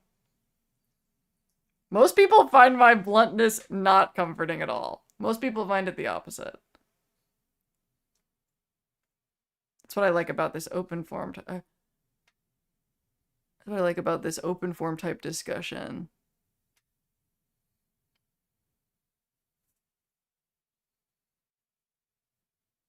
Anybody else before I take things off the rails? You wear your heart on your sleeve. You are vulnerable as well as blunt, so you're not a dick. Thank you. That's a nice thing to say.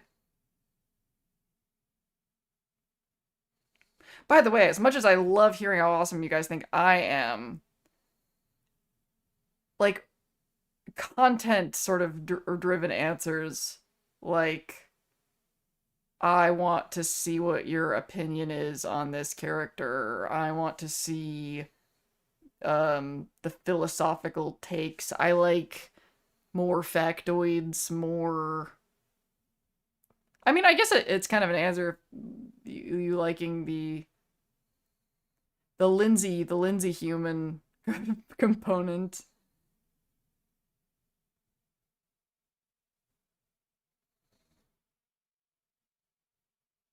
That is something that it's hard to tell, what hurts you and what helps you sometimes, because if there's anything that I'm doing that's like kind of hurting my appeal or whatever, then that just means people are leaving, that they're not there. And so there's no data. There's no data to glean from the absence. So, the absence of the people who have walked away. And so there are concerns that my level of transparency, vulnerability, um, direct human connection might be bad. Might be. I mean, there was obvious concerns to my mental health, but also like, is it just boring and narcissistic? Is it like watching girls? Um, like there's a weird kind of balance there of like, if I don't mind being vulnerable in a way that other people are scared about, then that's an advantage, right? Because you know how we were talking about that, okay, if you take two entities that are competing for anything, and one of them is willing to cross moral lines, the other one is not, then who has the advantage? Obviously, the person who's willing to cross moral lines that other people are not has like a literal superpower. You know, they have access to a whole other set of tools that the moral person doesn't have access to. I think vulnerability goes the same way, the opposite direction. I'm willing to be vulnerable in a way that other people aren't willing to be. So I have access to all those tools that people who are more guarded do not have access to. The trade-off is those tools are high fucking risk. Risk. I have nothing to lose. That is another reason why I have a lot of anxiety about building the Discord and monetizing the content and everything else, is because then once I have something, I'll have something that I can lose. I can have something that I can be attached to. And this is kind of some shadow work, guys. Realizing that I think that's another reason why I never have a love life of any kind, because then I would have something that I could lose. Being a loser in my buddy's basement with just my adorable pug and having like no money. You can't take anything from me. Mm-hmm. Let's nip that in the bud. Let's do scary things. Let's give Lindsay success that she can be terrified of losing. It'll be great. We'll do it as a team. Should I take another break?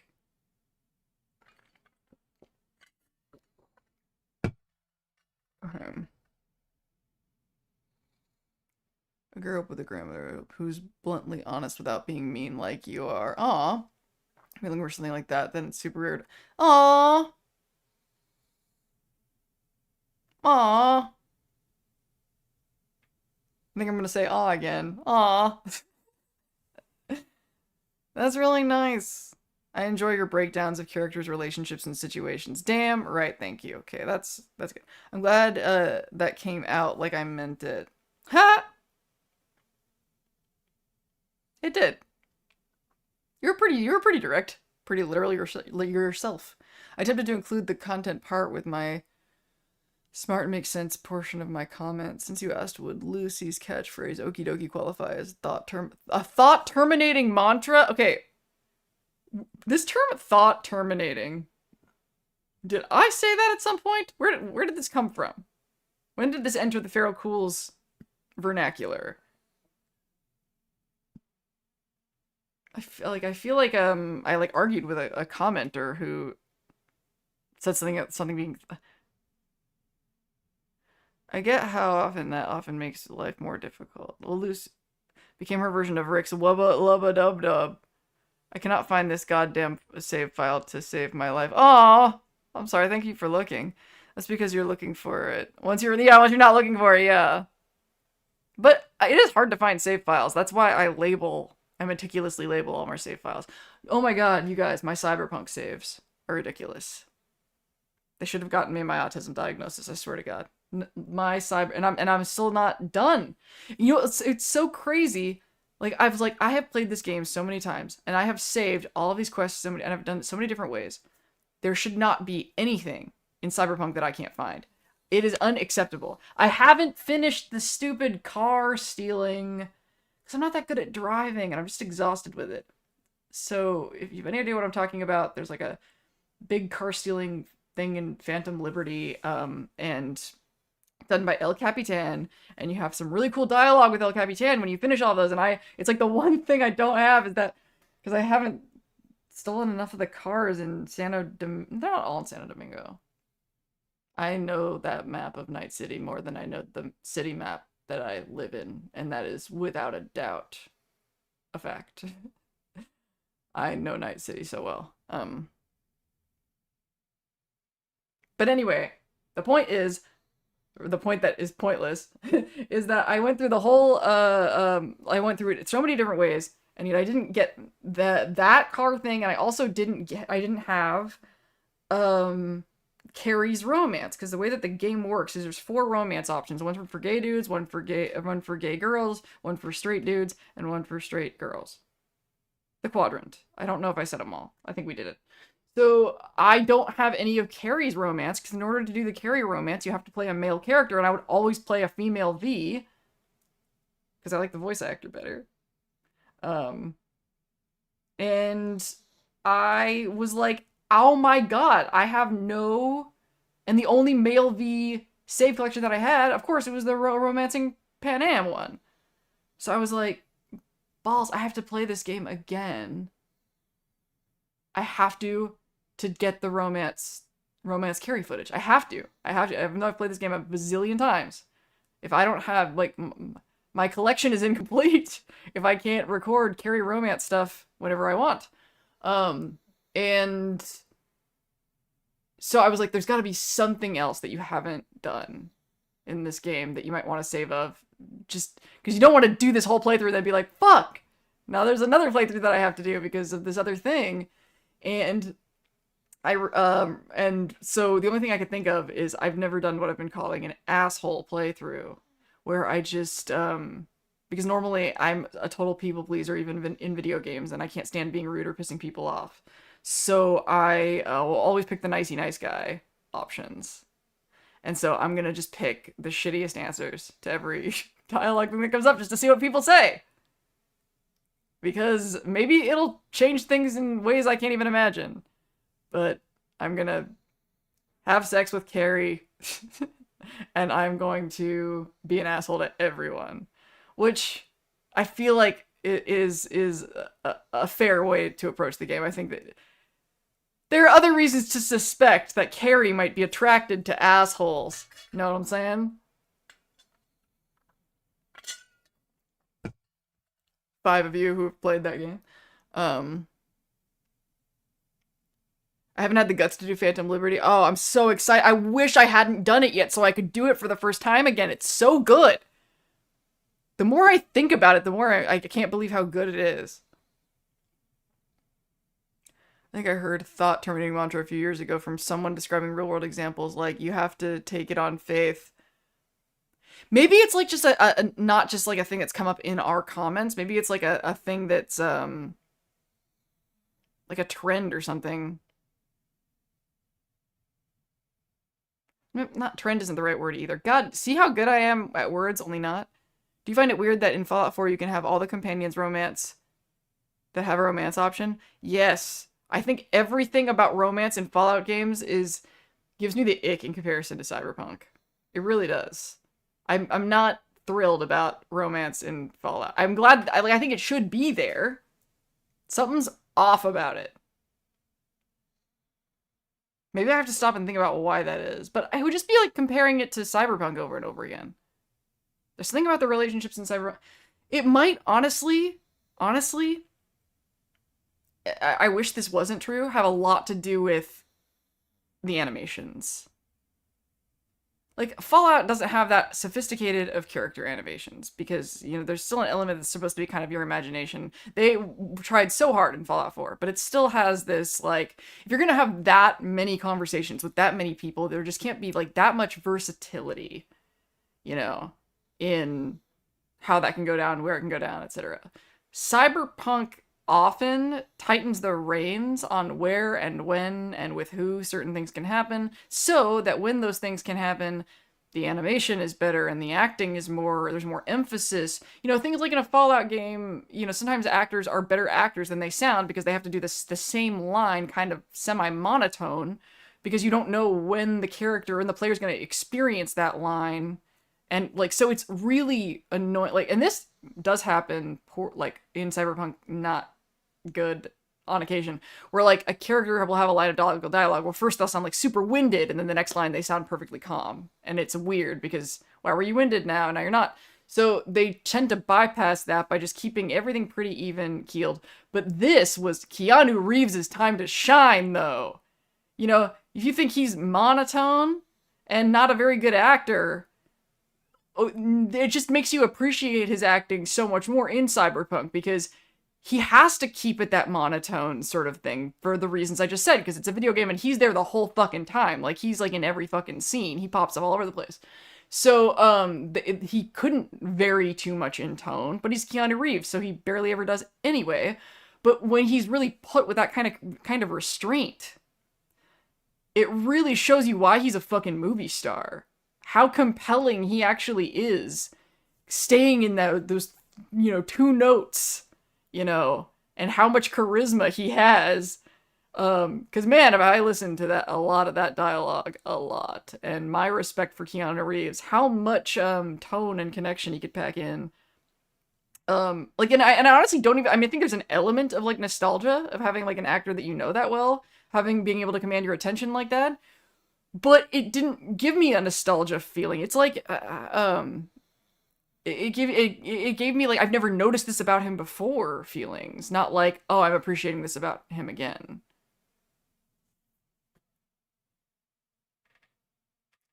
Nate and Nora, the most charismatic protagonist in Fallout. Did you find it weird that in Fallout 4 you can have all the companions romance? Oh, yeah. I just wish you could romance a dude other than River. Everyone hates River. Maybe it's because I'm not a straight woman. I don't know. I need to see, like, I don't know. Not like Maximus. Like, Maximus, I, like, came to his, like, defense. I don't feel like the need to come to River's defense quite like that. But I still kind of feel like he's, like, I've heard people say things, negative about River that I feel like are kind of unfair, that I don't want to be the first to bring up here. It's differently when it turns to God, Jesus has a reason for everything, and you have CPTSD from late diagnosis. Yeah. I mean, yeah, I don't, here's the thing about faith. You can never tell someone else to take something on faith. I think this is the big problem, the big trigger, not just the religious implications with the word faith. It's when somebody else is telling you. It's very, very, very personal. It's a very, very, very personal thing.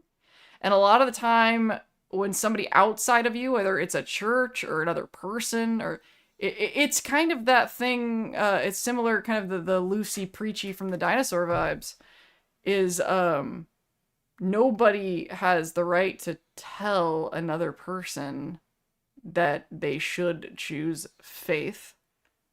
Um, so it's kind of like one of those topics that I try to be really careful when I bring it up in my videos with the wording, because that's why I talk a lot about why it's important with my videos that there's sort of a consent opting in, and that it's not like TikTok, that it's just like being thrown at you. Um, Even though I am participating in that system now, but it's a karma hit. It's not something that I think is great, but it is the world that I live in. But in general, really try to frame my videos in such a way where it's like, oh, if you want to hear my douchey, preachy shit about from my dinosaur about faith and all of that, then come on in. The water's fine. This is what I do here. But I don't blame you at all. In fact, I think when I used to have a thing at the beginning of my, like during my disclaimer section at the beginning of the videos, I said something like, if you don't want to hear me talk about this shit, I don't blame you at all. I really don't. But that's the difference between y'all and like, you guys actually opt in, to listen to it. But if the context were different and it was like a friend of mine who was struggling with a hard time and like needed their reality received, I would not be like, just take it on faith. I think that would be very douchey. um, Context is a thing.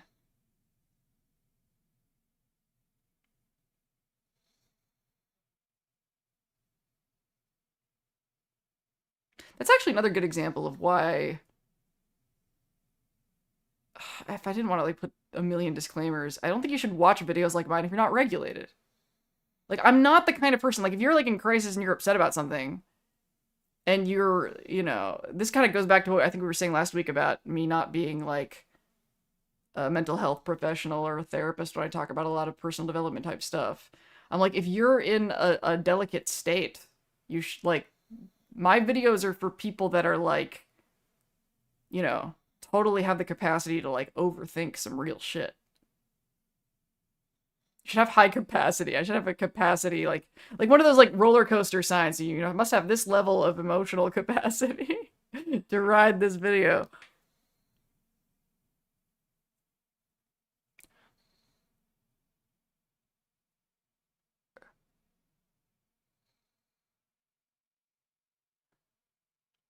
Religion is like a male reproductive part. It's fine if you have it, just don't stick it in my face.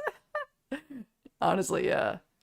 River is incredibly impulsive and kind of dumb, and plus the scene takes place in the bedroom right next to his niece and nephew's room. That is one of the things that I'm defend River about, is I'm like, people have sex when there are kids in the house. Like, in real life, all the time, parents who have kids in the other room, they still have sex lives. That is a very, like, that's a very human thing to happen. And I think that was the point of it. It's not like the kids were participating or watching or were in danger of seeing anything at all. I feel like stuff like that is like, people are so, we're becoming, because of like the panopticon we live in, we are like puritanical about a lot of weird shit. Like everybody, nobody can be problematic because the potential of like saying or doing the wrong thing, and people are like so afraid of saying anything. Like, that's one of the reasons, like, my other Discord, I'm like, even if it's not against the rules, I don't want to have kids in the Discord at all, or kids in my universe at all, because things can get so, people get so scared and so paranoid, and like so, and who knows what could go wrong, or what could get misinterpreted, and what the consequences could be. Things get so delicate once kids are visible anywhere, and I think it's just making people afraid to just be a parent in public. Because, like, people feel so, this going back to, like, the, pressing morals on other people, like, man, if people think that you're not a perfect parent to your kids, they feel so entitled to, like the pressure on moms to be perfect moms. I mean, that's why the movie Bad Moms, got made, is because the expectations that how delicate things are as soon as, kids get involved. And, or anybody talking about weird shit that they did as kids, because a lot of us did fucking weird shit as kids.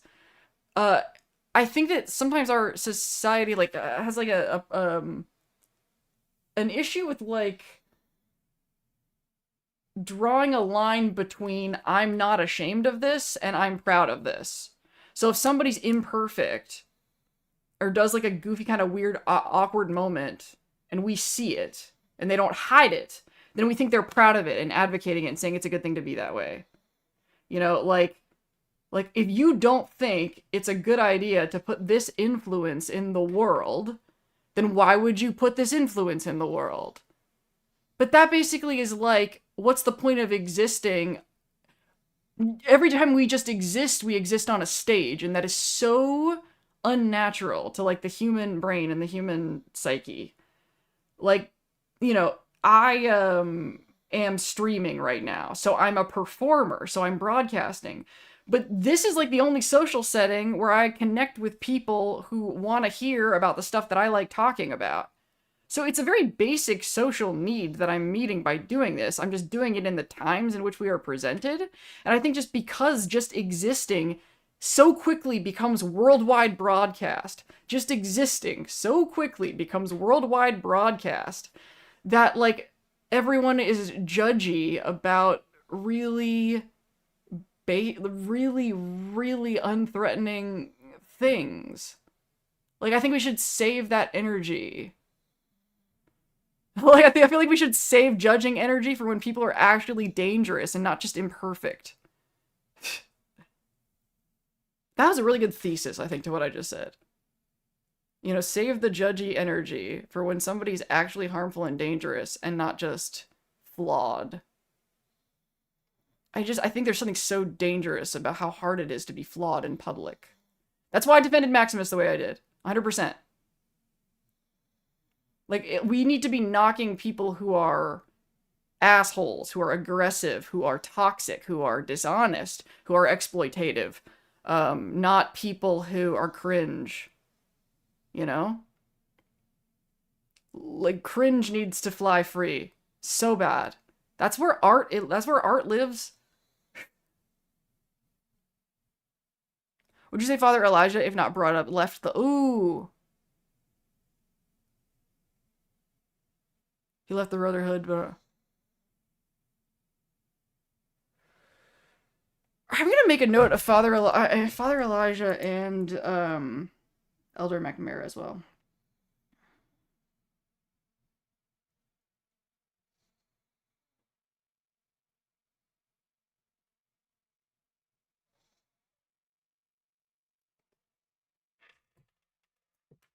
So everyone needs a flux capacitor for the thought or my mom saw was fun after I'd keep jumping down an 8-step flight of stairs for the adrenaline. Preach it, Dins. I try.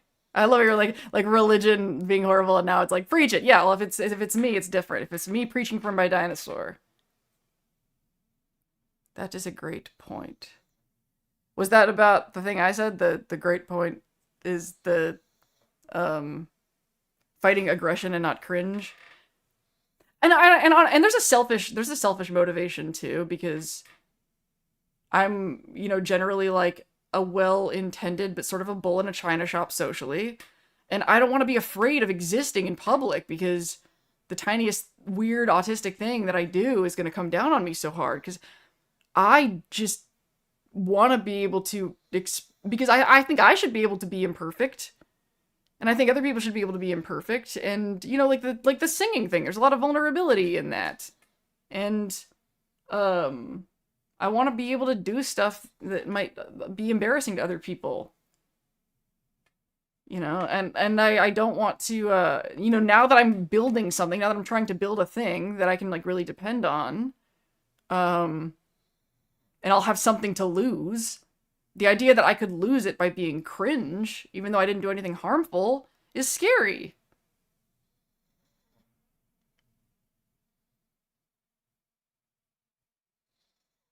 You know? I'm very,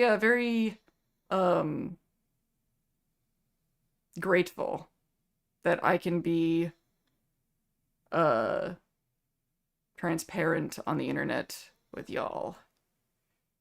So what else? I'm gonna take another break in a second. But before I do, I'm gonna look at what else I had written down.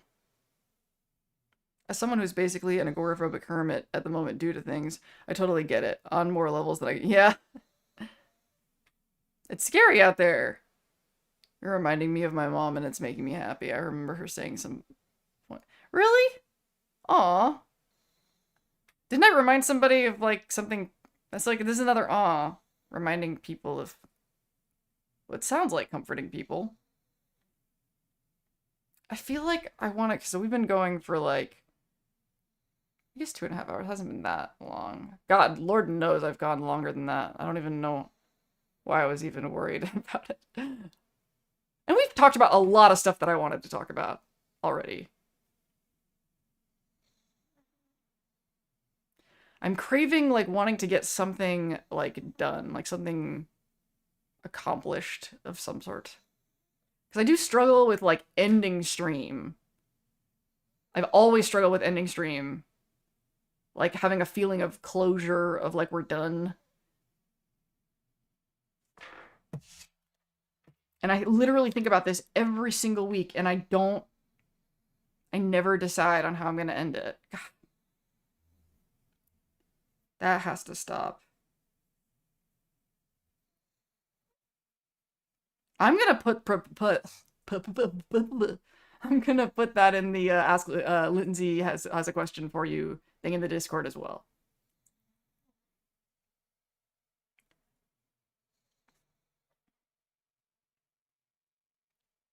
I really hope that you guys have it in the back of your head about synth topics. Like this is a perfect example. Did you guys read my long ass thing in the Discord, the my first like my dinosaur post? I was talking about how there are sometimes I have questions for y'all during the stream that just aren't good stream questions that probably are going to be rolling around in the back of your head. Like, look what already kind of happened. I changed the question on the screen. I changed the question from the previous the Fallout question, and yet people are still like dropping ideas for that because sometimes it's like it rolls around in the back of your head. I'm still not sure how many of those I'm going to use. Oh, I have to do the stupid allegory of the cave thing. You got me, you bastards. I'm gonna have to download this stream so I can make fun of myself in the video. I should start working on that tomorrow. Cause God, these videos were so long to edit. Like the last 2 videos took way too long. And I need to examine my like workflow.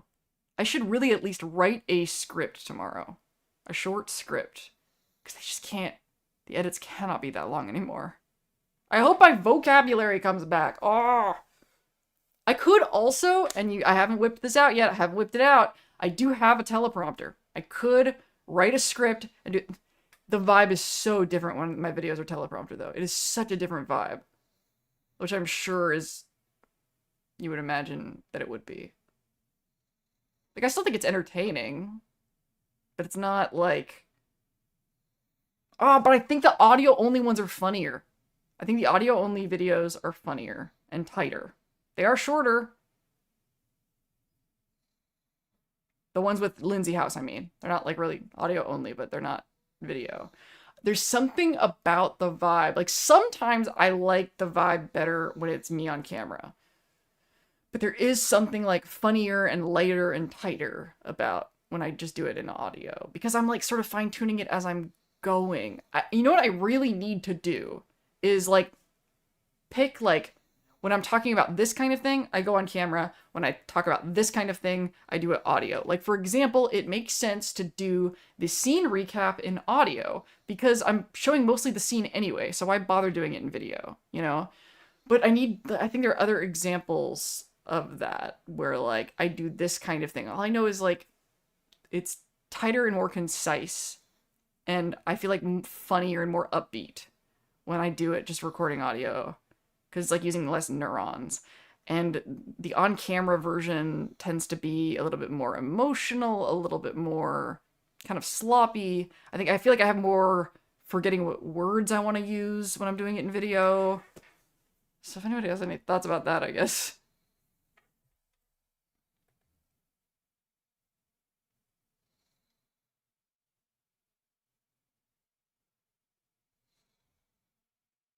I just saw that somebody posted something in the Discord, but I can't see the name right now because it's in streamer mode because it's OBS. Oh yeah, I was going to take a break.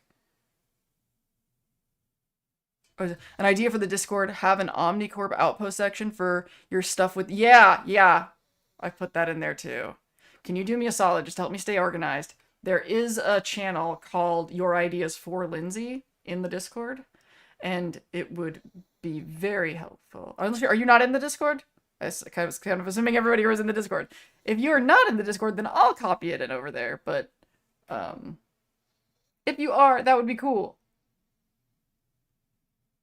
Imagine a world where it succeeded and went 7 seasons, but they have had the careers they had. You know, it's almost like that show had to exist to launch all those careers.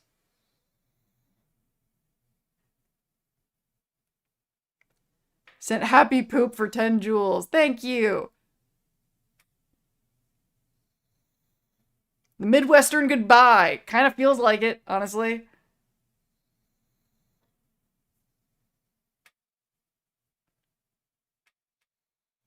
Oh, you found this? You found the save? And ChatGPT helped you do that? Did you like export the file list or something? I've had ChatGPT help me with things like that before. Every companion, yeah, it's like pretty much when I make the joke about the companions and they all just like left, like, Valentine's Agency, don't you have a... I think somebody earlier was like talking about people leaving their lives to like plant your corn in your old neighborhood. Early Robo Scorpion pre-order perks. We're still on the fence if we're actually going to sell those, because that's like a kind of a prototype that's being made for a game show. But he's having a blast working on it, though. Maybe he'll like do a smaller model or something. I don't know. We actually haven't talked about that, because normally like we always try to make things like prop size. Dang, that means that Roboscorpion would have to be huge. How big a Roboscorpion is he? He sent me if I am... This isn't going to go anywhere because I want answers to questions that are not in my brain. This is just a waste of energy. My boots are going to get stuck in it. Okay. Now there's like a slowdown in chat. I wanted to look and see. So, okay, the synth thing I'm going to post a thing about. We already talked about that. All right. Now is the part where I would want to talk about...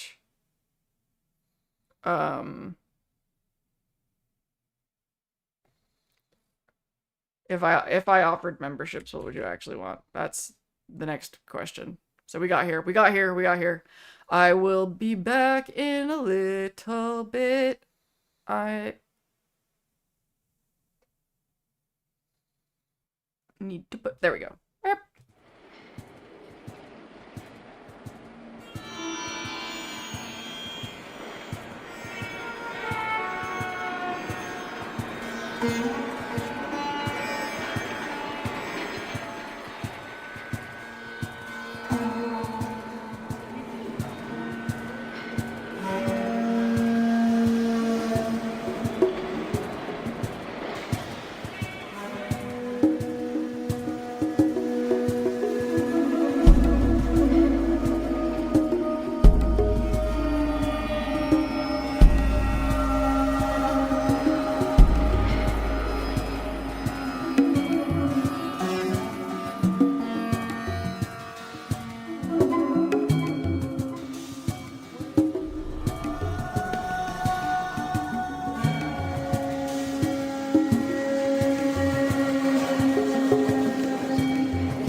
And I am back. No, this is not. This is the one that I want. And I can focus.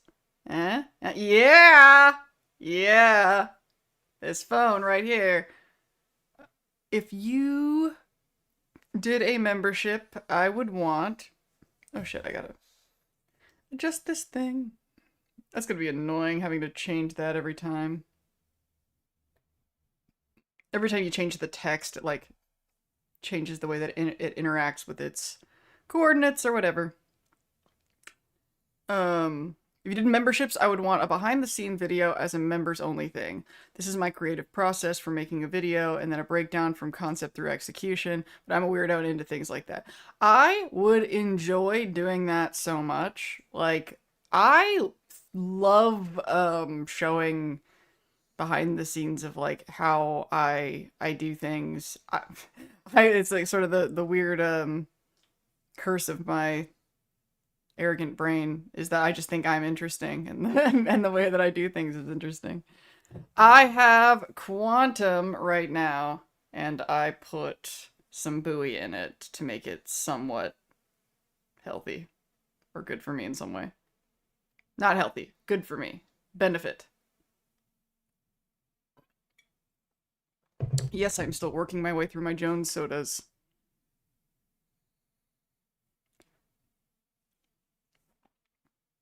So I would love to do like a behind the scenes thing, but it's a lot of labor.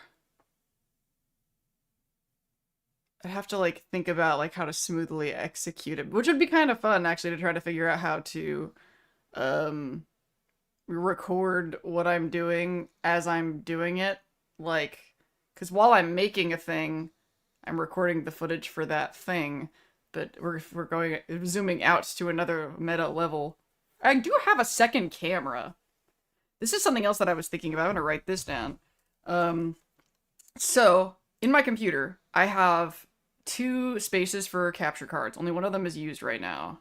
And that is the capture card that is connected to my camera, the GH5, which is why my web camera looks so professional and ridiculously awesome, is because it was my videography camera. So, and it, now it's like rolling up to the club in a tank.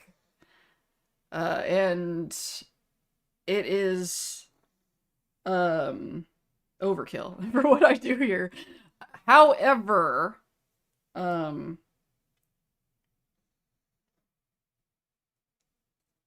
I wanted to write down this idea of having the second camera, because sometimes you needed a B cam. Like I would be shooting like close-ups of something and you'd want another camera to get the wide shot. So I had a GH4 as the wide shot, and now it's just sitting there because what on earth, I don't do videography anymore, so why would I need 2 cameras? Well, now I might. And if I used the second camera, then I could plug in the second capture card in there. So I would have two professional cameras directly wired into my PC and picked up in OBS at the same time.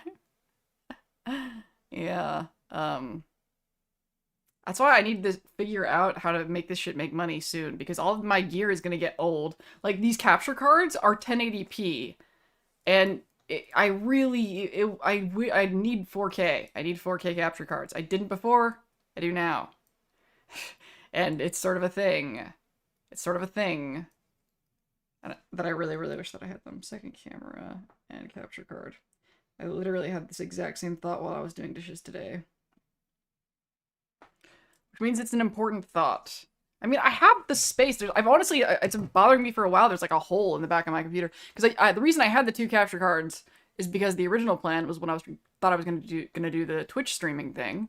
I wanted one capture card for the camera and a second capture card for consoles, to plug in consoles. So I was actually playing like Animal Crossing a little bit using that, and I don't even have space in here for consoles. My consoles are in the other thing. I just sort of ended up kind of losing interest in that and just sort of having it like, if I'm gonna stream anything, I'll just stream PC games. It's not worth the hullabaloo to do the capture card thing. But I still have the capture card, but I can plug it in any old time. And the thought had never crossed my mind of doing two cameras, because I was already thinking that I might want to set up a second camera for the singing channel, because my sitting position, and possibly honestly standing position, I'll probably be standing for singing stuff. I'm still trying to figure out like a way to make sitting work, but I might have to have two different setups, sort of. Like, if I do a behind-the-scenes thing, that'll be like a special occasion, and I'll move that second camera around, but, for, like, it'll probably have, like, a standard spot where I record singing stuff. But I don't know. I don't really know how that would all work. These are the things that, like, I need to make, like, decisions now so I can start figuring out this kind of stuff. This is an exciting time. I have to have, like, a really defined goals and figure out how I'm going to time block this stuff. But it is time to evolve. And isn't it fun to be a part of it? I probably wouldn't go in a membership or Patreon, because when I accumulate more than like 4 subscriptions, I get nervous about yes. That is fine. You can send me super chats. And also, there's going to be plenty of things. It's like, it's not going to feel like you have to have a membership, like, in order to be a part of the thing. It's just going to be like, here's one of the biggest things that I think would be fair to give them, just the members, is a Discord, an unlocked Discord channel that is voting on the next members video. You know, whatever the next members project is going to be. Things like that. Votes on topics. Like, that, like, I think, and I might have other ideas for, like, maybe there'd be, like, a lounge. just a fancier bar, for, you know, people just to hobnob with the other, contributors, but it wouldn't, I don't want it to feel excludy. Like, I can't believe I'm not on the Ninja Sex Party Patreon. That's my favorite band. And I get all the emails, and I think about it all the time. Okay. So what else did I want to make sure that I talked about?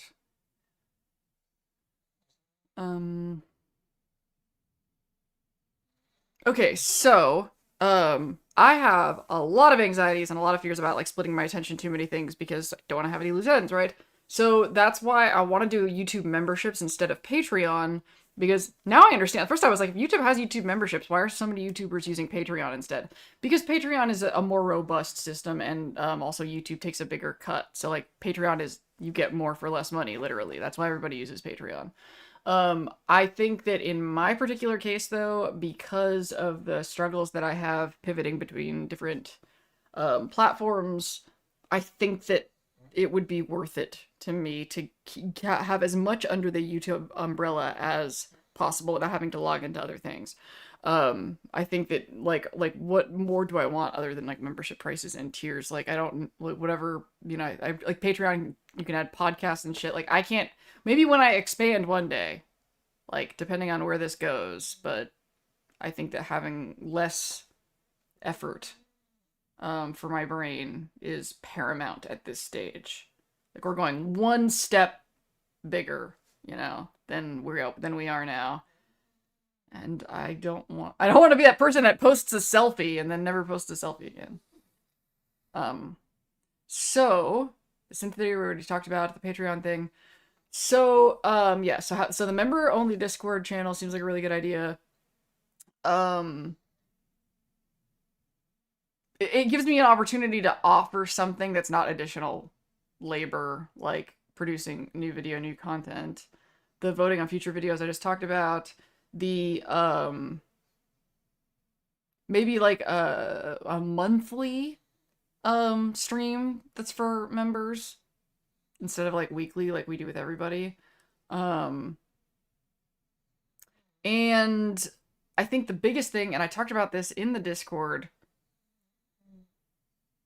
the one thing I will absolutely do in the members only, I think there should be a piece of content every week. Like the way that there is, maybe not every week, maybe every month. Um, every month and whatever, unless I can do more depending on what the project is. But it absolutely, I think this is the answer that I've wanted for a long time of what to do with my content that isn't about Fallout. Like, as y'all know, literally at the end of every Lindsay's Fallout video, there's a little button that sends you to a channel called Dinstopia, and that is where my Benny and House video is. Oh my god, I'm finally talking about this. I can't believe that my brain has been avoiding this, but here we are. So, that, speaking of fucking open loops, unfinished business, the Dinstopia channel just sitting there with that Johnny Silverhand video that has like 150 fucking thousand views. Like I have one, like there's the Benny and House and then one other video on that channel, like a research video. That was a fucking off the charts wild success. And I chose you. I chose you bastards over at Lindsay's Fallout over that channel, even though that video got way more views. I had more. It's the TV show. It's the TV show's fault. If we're being real, that's why. That's how it happened.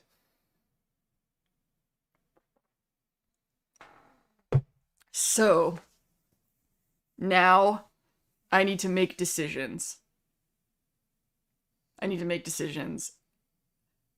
I don't think I can say that I'm retiring the Dinstopia channel. I might still do game spaces there. Because game spaces should not be like in a membership situation. Game spaces is a fucking public utility. If you don't know what I'm talking about, these are videos like, I want to make more game spaces because I want them to exist. They are like scenery, location, tour videos, only with no narration, no voiceover, no documentary style shenanigans. And only ambience music from the game. So music that is playing in the game, chatter that's going on like while you are there in the game. But no gunshots. No annoying shit. Like no characters like seriously trying to talk to you, no plot or story. Just, I mean, that's why it's called game spaces. It's like the idea is that you're just like it's the perfect thing to have on the screen while you're writing a fan fiction about something that takes place at this place. And I've done the first one I did, it's like 4 hours long. It's the whole map of the Mojave from New Vegas. That was like the first one. And then I did a few from like shorter ones from Cyberpunk. And then I, had to do other things. And I am sad that like there are times where like I want to do a Skyrim one. Like literally last night I had such a craving to just like have the vibe of like Tamriel around me.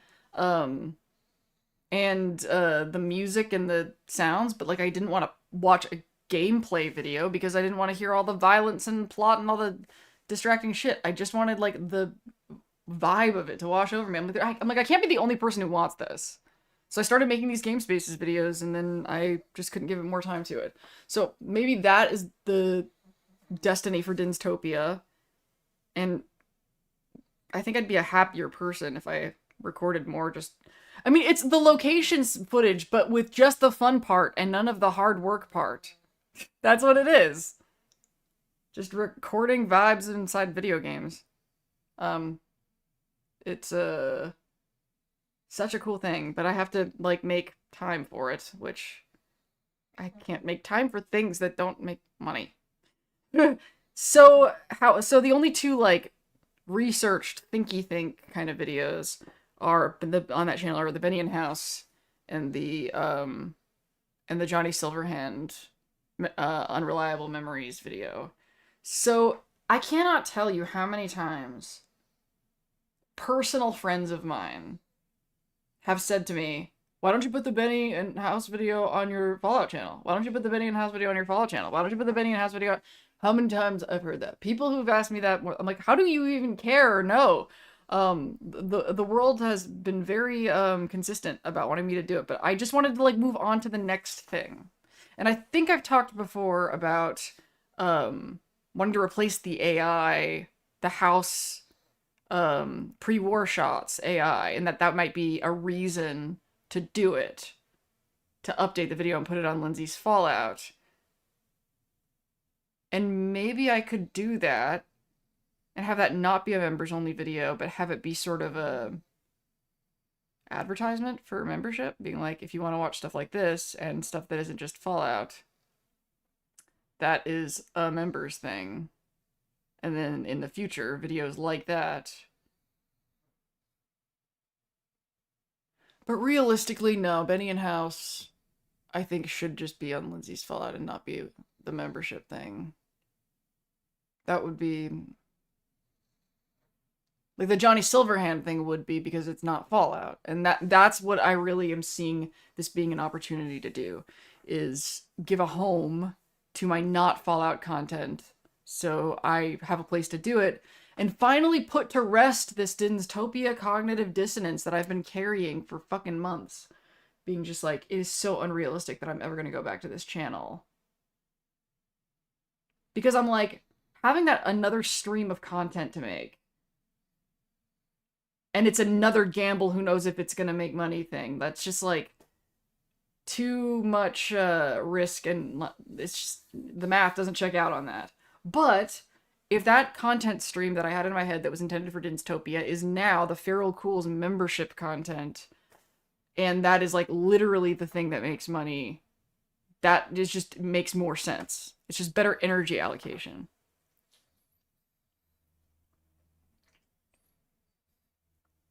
You could do expansion videos of the ones you make, the ones that are longer and aren't edited to fit a certain time window, and those members...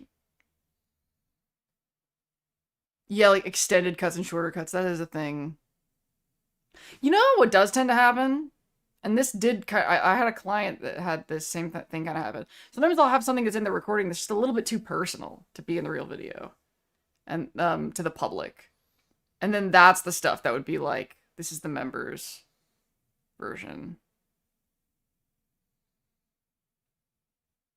I wonder if I should just keep the word members, because it's clear and literal.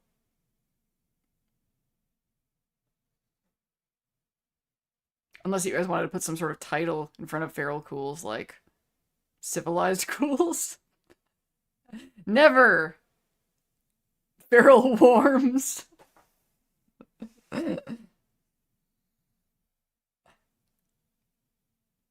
Feral Hot.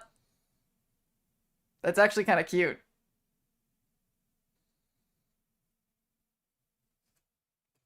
And then, like, it differentiate, like, the free members from the people who are paying, like, Feral Cools has the sunglasses, but, like, the Feral Hot would have, like, flames in the glasses.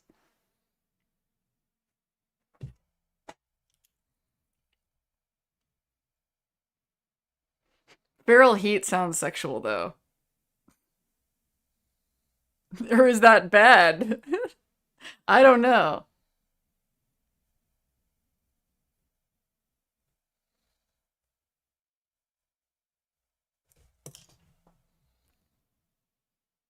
Members of God should be weird stuff you have passion for or random thoughts that might not appeal to a wider audience. Yeah. It's like Fallout is like how I catch people that have like a similar like worldview. Feral Meltdown sounds fucking sick.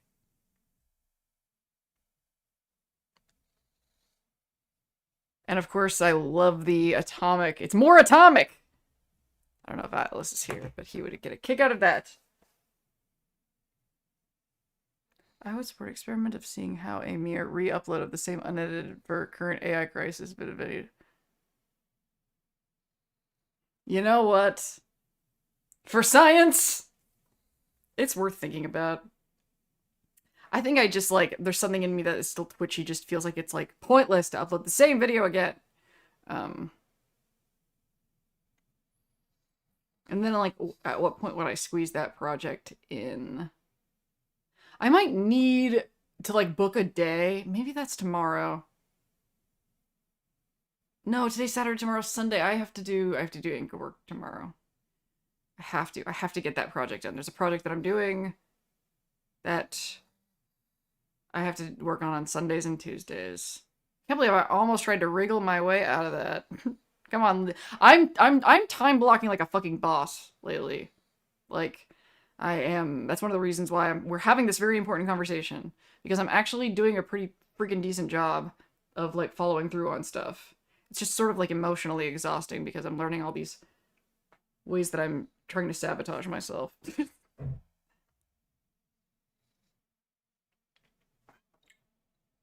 Gotta go. Oh, bye-bye. I don't go to bed for a reasonable hour. You will get caught up, I'm sure, on the Discord. Thank you so much for coming, Feijun. Always a pleasure. Josh offers emotes. Josh?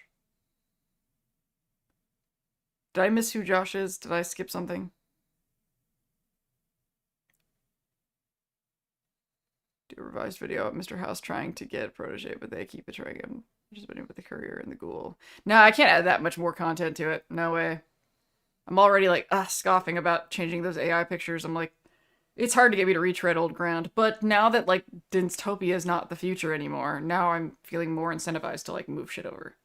If you're looking for a name for the member section of very ironic decapitalists. Have we talked about this before?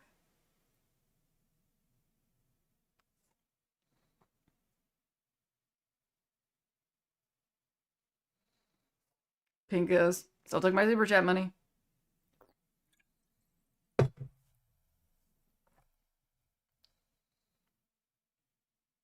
else did I have on here? Okay, so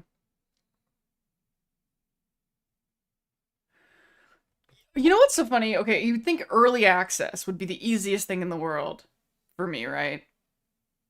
It sounds confusing. This is embarrassing. It sounds ridiculous, but like I will be confused about what this the release date, how there's two release dates, how there's like an early access date and then there's this, and then like once I released it on one thing, I'd feel like it was released and then I'd have to like remember to release the same thing again later. It's just not realistic. I like finish things and then I put them on the internet and then they're out there and I move on. Like I can't have two release dates. It sounds so I feel stupid saying it. But that's why I don't do the early access thing. Like I like the extended cut version versus, you know, because that's such an organic thing to happen. To edit something and then be like I feel like that does happen like every video where there's something that I kind of like and then I'm like too personal for like the public. But I still wouldn't mind like there was actually some stuff in the recent one that I kind of that's why I really want to like get ahead of this week's video and write early. Maybe the stuff that I'm doing for Inca's thing hopefully will be low key enough that I could at least start an outline, because God, I can't believe how long that video was. I gotta be more concise. But I'm glad you guys don't mind long videos, though. But they're taking so long to make.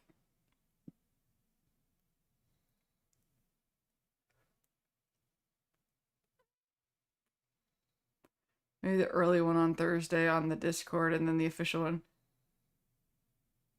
That is actually totally doable. Have I talked to you about my... I have talked to you guys about my schedule before. I'm like, it's suspicious how perfect that... I mean, that's very specific and actually a very good idea. Because, yeah, normally I finish the videos on Thursday night, but I don't put them online until Friday morning because it's better for algorithm performance to not do it at night. So the videos would be done the night before, and the reason for waiting is algorithm, which is irrelevant to the Discord. I don't... Yeah, as long as I can, like, put it into the YouTube, like, unlisted, and then make it unlisted, and that it will still, like, unleash in the morning.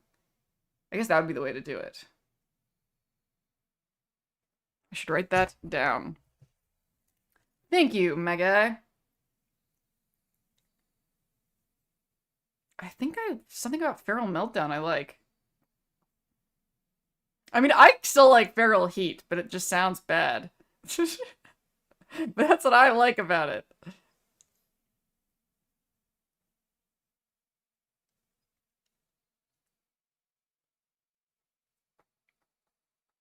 Okay, yes, Thursday. It's so funny how I was like, oh, I could never do 2 release dates. I could never do that. And then, like, the first thing somebody says is like, oh, wait, where I could actually totally do that. That's why I want to have these conversations with you guys. That's a perfect example. That is a totally good idea. And I just would have skipped it. I can't do this by myself.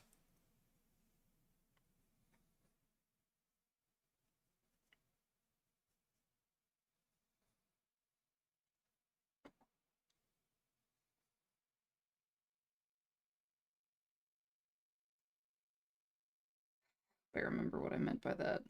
Okay. There was something else that I wanted to say. Oh yeah! Every time I take a break, I wanted to tell you guys this, and then I forget. A reason you should be totally honored about how big a deal this was to me. I'm wearing pants. You never noticed or saw before, probably barely ever, but I am always in like sweatpants and pajama pants when we do this because why would I wear pants? Like, why would I? And I actually put on pants today, and I thought about that, like, as like almost like a ritual thing with myself to be more professional because I knew we had so many important things to discuss. So I put on actual pants because we're at work.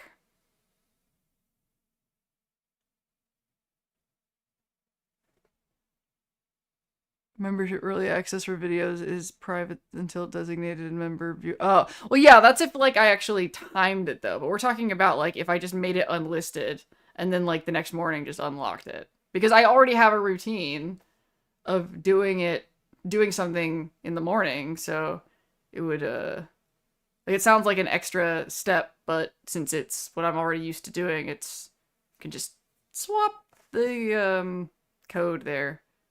I love that you love pointing out your artwork. Ha! Yes. And her singleness and also my own jaded chaos, maybe understanding why Feral Heat, it's funny!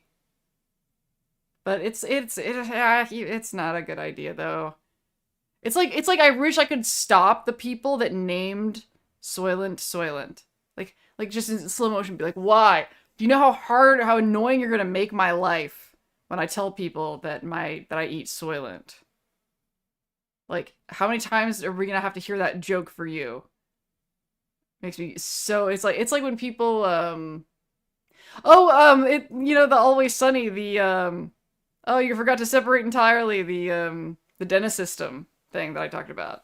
Like, oh my god, how many times I've heard people being... It's like, how many times a doctor has heard, when doing blood pressure measurement on somebody, had heard them go, "Hup, still alive?" Like 1,000 times.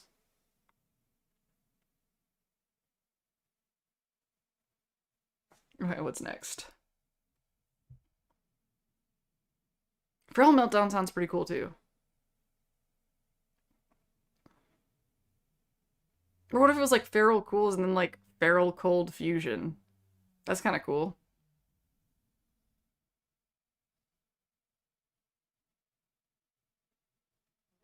The soil and crash out from a graphic designer. I get it, but still, yeah.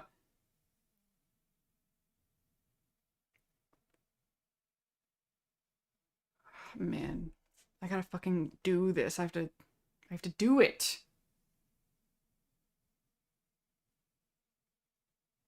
I guess the next step for me is to like look at the membership thing. Well, first I want to make a make the listings. Maybe I will do exactly what I said I would probably do and make those questions in the Discord right now on stream. I said like maybe I'll do it on stream if I get tired. Maybe that moment is now.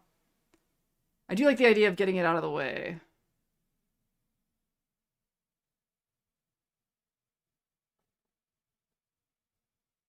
The video's already done and uploaded and already has a copyright claim for 50. Ugh.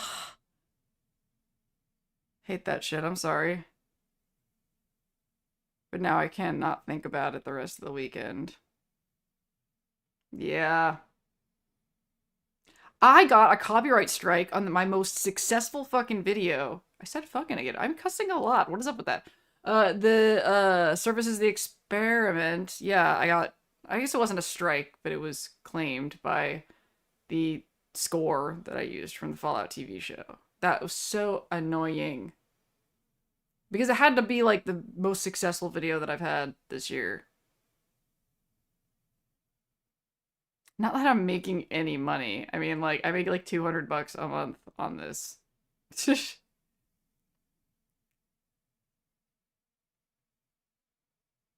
Okay. I am going to swap out chairs for the Fallout chair. And then switch into a semi-work adjacent mode. I think I've chatted all the main chatty things that I wanted to chat about. I just said all of that. That happened.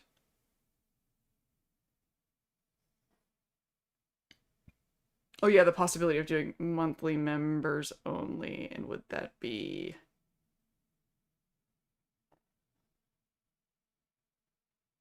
I don't want like a core feature of the thing to be Discord, because some people, for understandable reasons, aren't going to want to use Discord.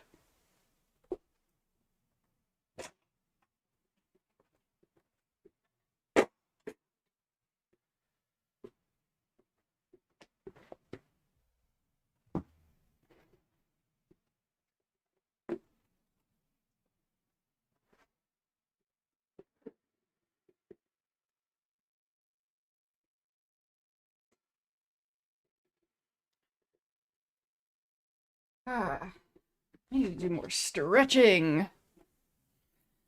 Stretching. They'll continue the Soylent jokes until the civilized Deathclaw puts it. Oh, yeah. Puts in their monocle and gives them a long lecture.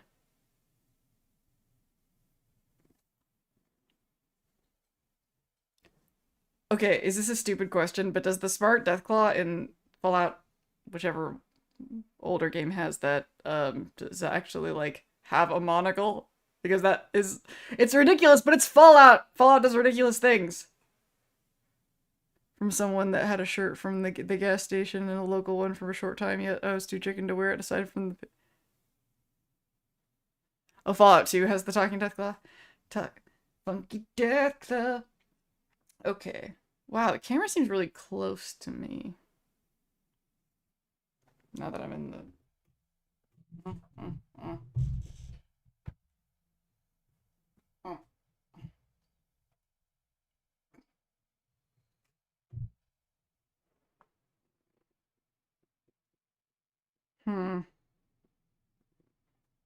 Doesn't seem as close to me, but... No, I don't really like the angle anymore. I need to apparently do some futzing around with the camera a little bit more. I could probably turn this light down now.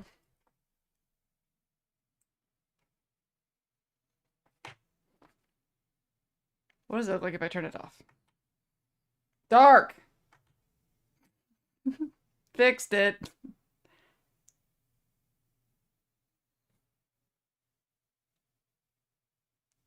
Only Fallout game where where there's a monocle present. Oh my god, is that actually like confirmed that there's no? Because that might be like a really bizarre trivia question to have in there. The only Fallout game that has a monocle in it. Well, no, which Fallout game is the only Fallout game to feature a monocle at any point? I want that. Is that true? Are you going to bed soon? Do you need your pre-bedtime glasses? Oh, cute of you to remember that. Do I need my pre-bedtime glasses? You know, actually, that is a good idea, because I am switching modes right now. Okay, BRB.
we gonna need to have like a channel in the Discord for things I tried to say that YouTube censored? I don't think that I like this camera angle. I'm gonna do a lot of reworking of a lot of things, and it's gonna be fun. I just needed, like, I guess this sort of roundtable talk to sort of nail some certain things down. Okay, and I had an idea regarding my Pinko pre-war Chad dads graphic in the corner. I think this is a really cute idea. I don't think we have the numbers for it right now, but I, obviously love that picture and I want to keep it there forever, but I also kind of want to keep things fresh. If there were artists, illustrators in the community that could draw me those dudes in their style, and we had like a rotation of different artists drawing those same dudes and putting that thing, and then I could like put a little thing. That would be cool. I would love that. So to keep it fresh, but keep my Chad dads. Feral cheddar. Oh right, I should look at chat. I should look at chat. There's more going on. Chad dads. Is that not the perfect name for them?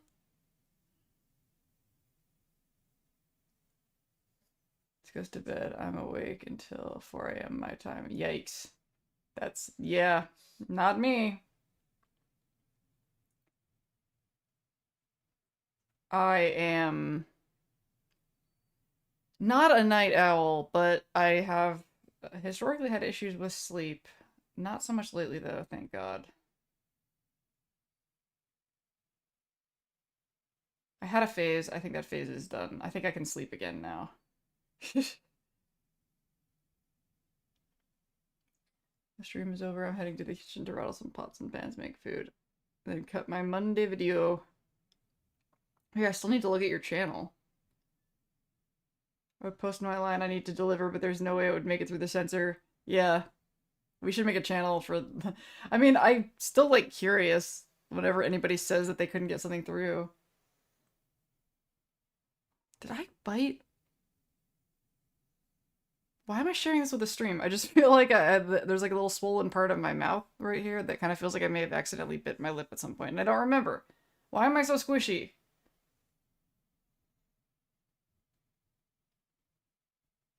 Especially in light of hearing some of your past last week.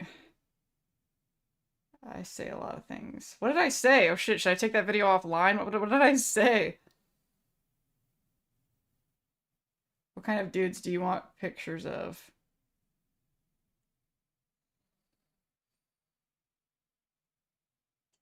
No, I mean like specifically like cartoons of these guys.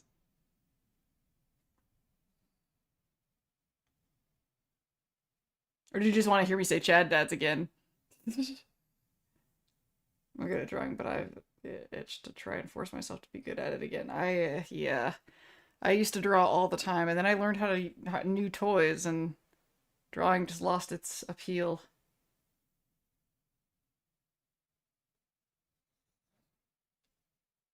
I got a lot more interested in writing eventually. Like, I was more interested in the stories than, like, what the characters looked like.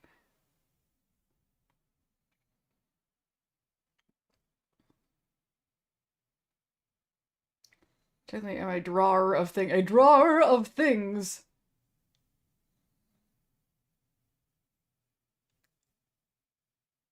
Speaking of Chads, the ghoul is a perfect example of looks maxing.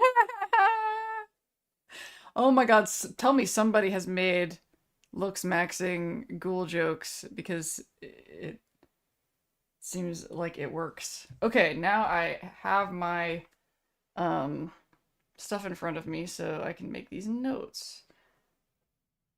Ideas for monetizing selling things YouTube membership. Right, the Feral Ghouls inside jokes, we talked about that. Death Claw monocles is apparently a thing I need to look into.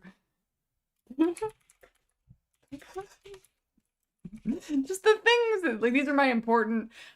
I used to work on this comedy show, and, like, the things that we had to look up, the things that we had to Google was so ridiculous. And I remember, I actually named a document on my Google Drive at the time, something called real quotes from work. Where like whenever like we would say something that's completely outlandish, and unfortunately I don't have access to that account, and I never emailed that list to myself, so it's gone forever. And I'm such a hoarder of data like that too. It was such a funny list of just like, you know, hopefully we're gonna be on some, or we're not gonna end up on some FBI list for like the things that we've had to ask. But yeah, I feel like this is sort of feels like real quotes from work. This stuff, real notes from work, Deathclaw monocles.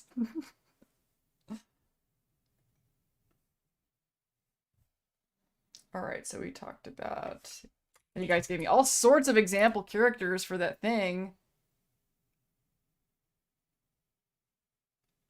All right, for Feral Ghouls Inside Jokes, we definitely want to have the 85% worry, 15% deaths thing. If only I'd said that in a video. It's the greatest thing ever. All right.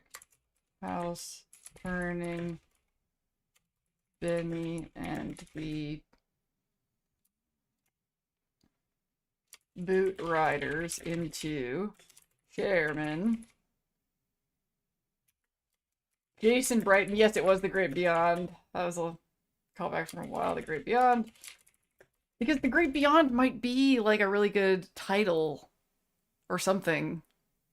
Like, you know how in the beginning anthem I had like the focus on Maximus, but then we could see the Sierra Madre in the background. Like maybe the thumb for this should be, you know, showing like Lucy exiting the vault, and then like around or in the background like the rockets from The Great Beyond. And I actually did already take the time to go and record footage of making the rockets take off and making the rockets crash. But even when they take off, they go this weird like little, the flight trajectory is weird. Like the way that the rocket moves as it starts to leave is sort of like, it looks like it's about to crash even though it's gonna be fine.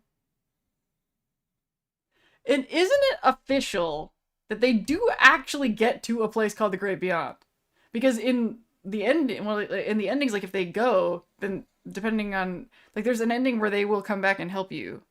They'll come back. They will come back and help you do a thing.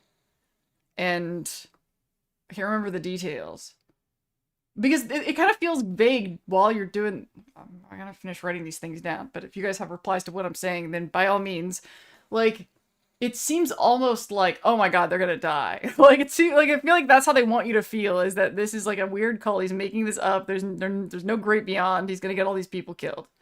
Like I feel like that's how they want you to feel about it. And then they leave, and then you don't know until the end of the game. I don't know. I've thought about this a lot. Expand anything that you know about what I just said. Okay, so I gotta make sure that the codes of which game. Someone saw that these are. I can't believe I don't have any roll saves, and yet I also can. I can believe it. I'm just disappointed. Fallout 3. So, a little lamp.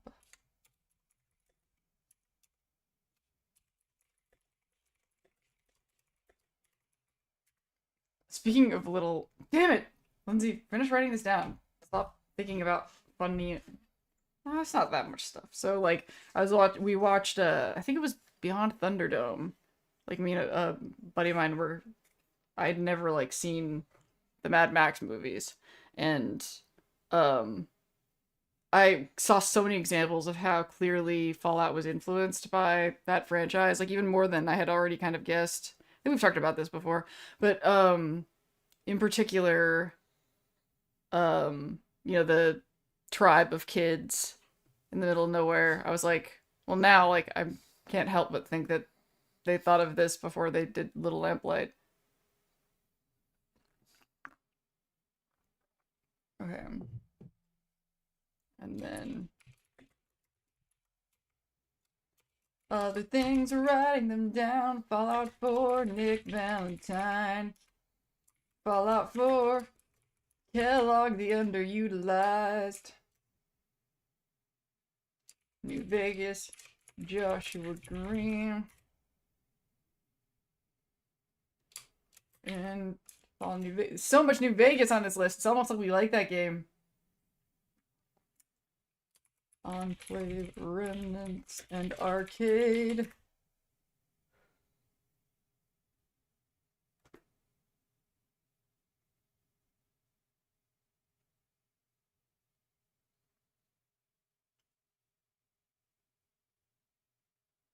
I guess Foundation Settlers technically can't.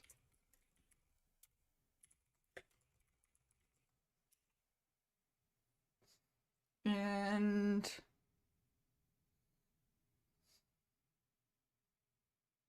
Fallout 1, there is a similar quest. One of my first references to Mad Max was in Fallout 1. You wear a leather jacket. You get. Yeah! Yeah!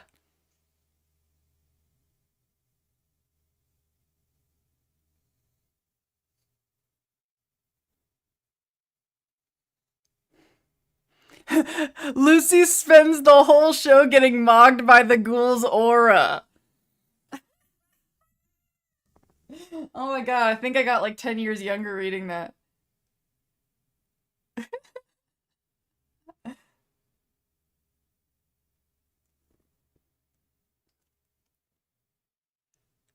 My spawn took up internet connection this week to Delhi. Yeah! Cyberpunk!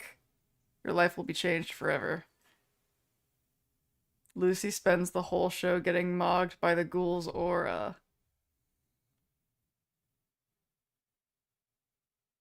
Strontium 90.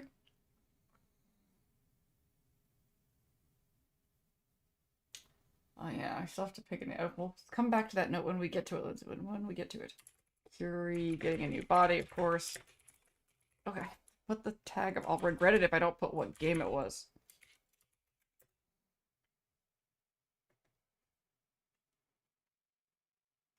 And then Fallout 3, Ian West, the family. I'm so glad someone brought that up.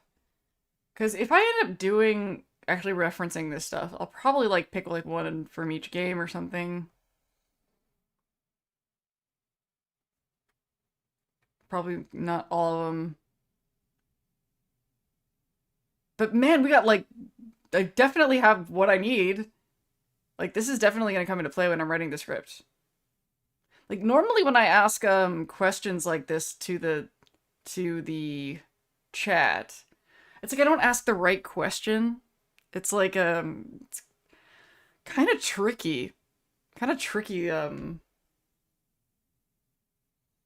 Because I feel like I come up with like the ideas for the videos so fast and they come together. It's like they become what they are like so quickly that by like when I'm talking to chat, like I don't even know what questions to ask yet because the concept hasn't solidified enough. Like that's why you don't see a lot of your guys' answers to my questions in the videos I end up actually making because like the concept like reforms. Like I think the only example that I put from the games in the last one was Nathan Vargas. I don't even think that came from chat. Because I feel like I phrased the question not like the question was empathy. It was about like yeah, because Nathan Vargas didn't even come up because of the way that I was asking the question about empathy. Wait, I feel like am I in focus? Okay. Like the concept was still sort of becoming what it became. And then it wasn't until I thought about that angle of, you know, wanting to change somebody's beliefs who are clearly believe something that sounds crazy, which I hadn't even thought about that when we talked about that episode. But I think that this stuff feels like it's going to fit with what I feel like I'm going to end up saying. I'll be really surprised if it doesn't, but my god, who knows? Who knows what the hell that this is going to be until Wednesday when I'm recording it. Who the fuck knows? Aura farming! Is aura farming like looks maxing or or is that like a red pill thing? when he was, I know mogging, I've heard, is a looks maxing thing. I think the first time I ever heard that was somebody saying that my AI Betty in my Benny and House video, he was like mogging the camera. Just had this thought, how many Cooper Howard films did Lucy grow up watching? Yeah, we don't know. We don't know. I mean, I'm assuming, I would think all of them. I would think all of them because we know like Hank is that big a fan and worked with him. And also that he was like the overseer of the vault, so he probably had a say, or at least he could probably sneak and smuggle things in there. So I would bet all of them.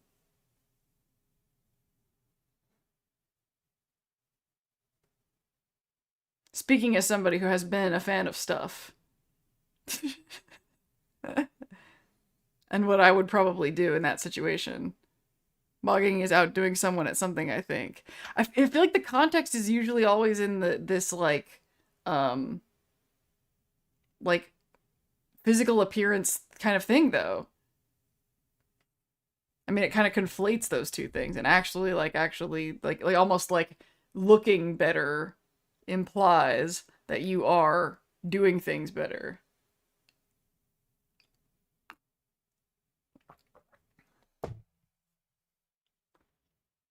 I don't know. What if I'm crazy and wrong and misremembering all of this? Sometimes I do feel like I'm kind of doing this anthropological study of like what the kids on the internet are talking about and what they think is funny. 6, 7. Like I want to know what they're like. They're making up words. They're fascinating. I wish Kiwi was here for this. He hates new generation slang.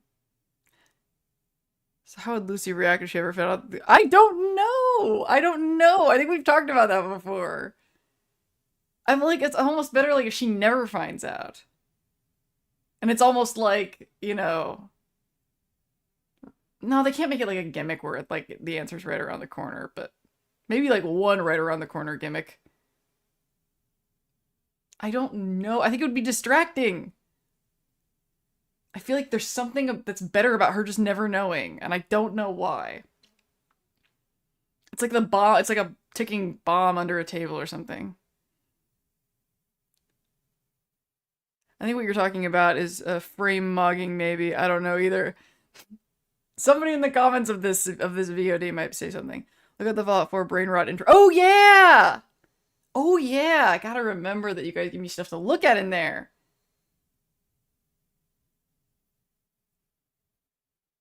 Aura farming, from what I've seen, is usually just posing or brooding in style. And I usually relate it mostly to Piccolo! War stays Moggin. I'm like trying to, how do you make it better, like, put out of that? I make everything work. Why? Why am I like this? Yes, and now I'm going to do the thing that I didn't think I was going to do, which is ask the question in the Feral Cools thing live. How action-packed, how exciting is this? It is 9 o'clock, okay.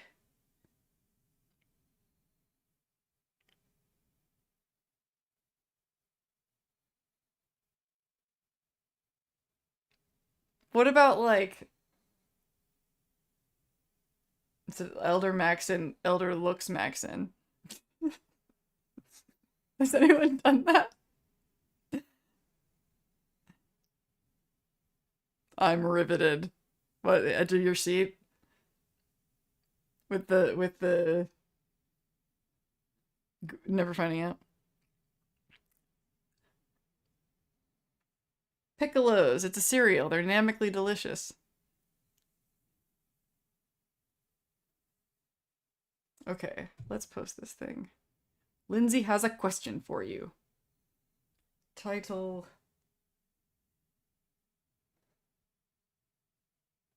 How did I phrase the synth topic question?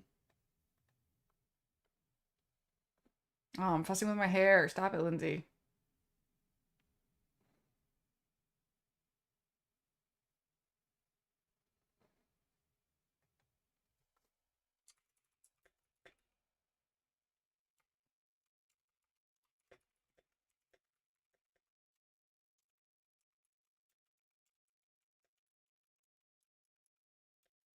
I want to make a synth video about something.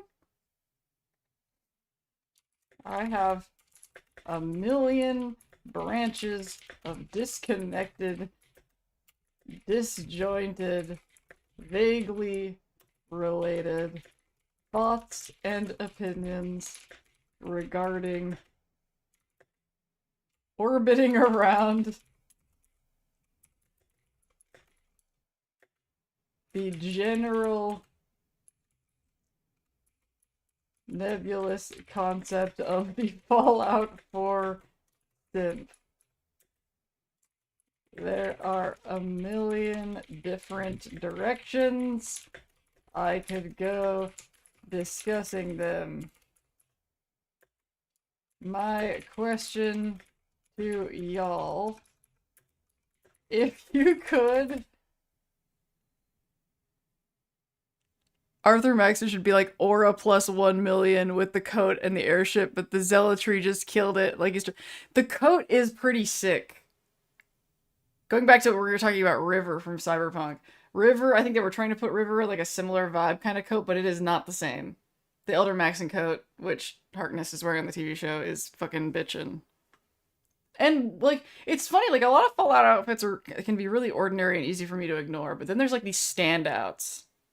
And that coat is one of them. And also, which is why it's on the show. Like, they just took the best stuff, Mr. House.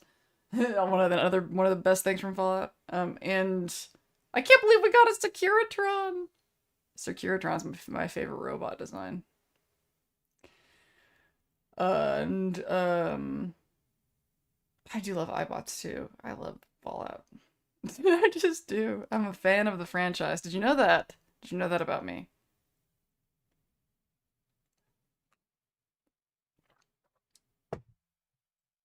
Question to y'all. If you could ask me any question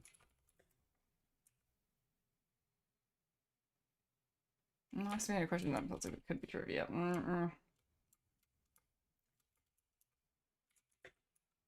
If you could hear my thoughts about any aspect of since their role in the franchise, the philosophical or ethical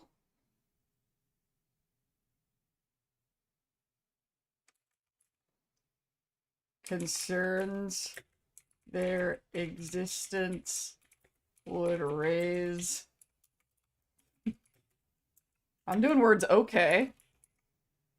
Whatever.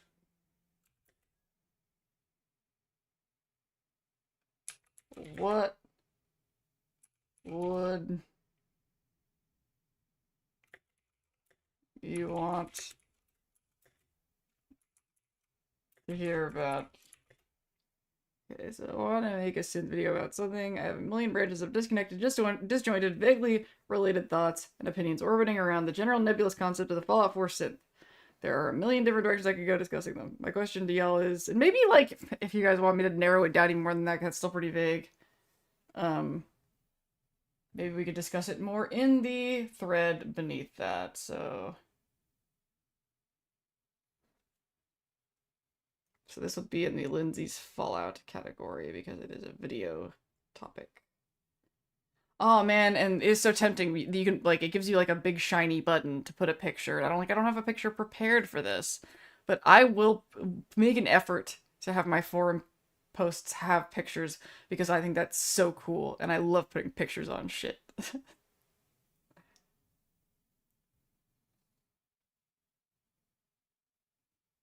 Also, because I took those better pictures of myself earlier today, I might change my avatar to one of those pictures.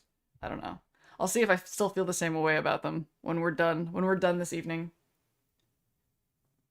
I actually remembered to do that. It's in the forum now. That's something that doesn't have to be in my to-do list now. Okay, let's see what has happened in chat. In all seriousness, Arthur, oh, yeah, right. Jerry refused with Nail long before his creator's original other half. That is one of the reasons why I joined the Institute one playthrough so I could steal his code. Yeah? Really, huh? Did she say the question? Did I miss it? I had to walk away and get a liquid death. Did you come back for it? The people who did it better with their coats are the Courier, Hancock, and Ulysses.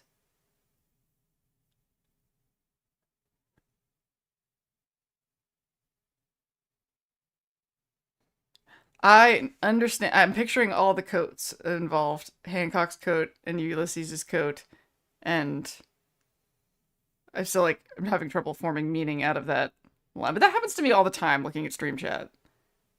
Because sometimes I'll like read like a line that's really like kind of a sequel to a line from earlier, but I didn't see the first one, and it's actually I'm not great at following chat. I don't think. I don't think that's a gift of mine. I think I saw you're muttering your way through. Do you want me to read it again? I have a million branches of disconnected, disjointed, vaguely related thoughts and opinions orbiting around the general nebulous concept of the Fallout 4 synth. There are a million different directions I could go discussing them. My question to y'all, if you could hear my thoughts about any aspect of synths, their role in the franchise, the philosophical or ethical concerns their existence would raise, whatever, what would you want to hear about? That's like the best I could like kind of hone it down. Because that's sort of my problem across the whole Lindsay's Fallout brand, is everything's spread out and I'm trying to the work's gonna be really fun once I can just like the ADHD is having a blast. The autism is like, okay, we need to really like rein this in because I can't make sense of any of this.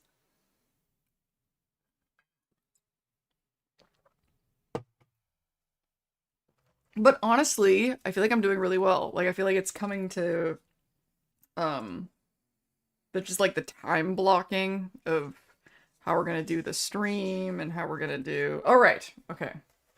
So also now we're back to the other list of the characters leading new lives idea.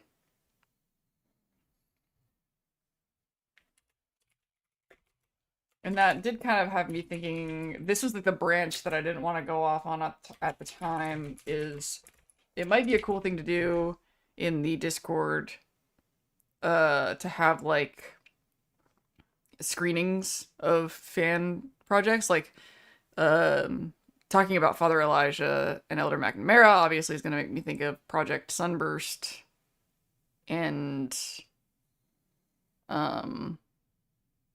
that's automatically going to make me think of Nuka Break, which I think one of you said that you were watching the 3-hour compilation edit thing you do.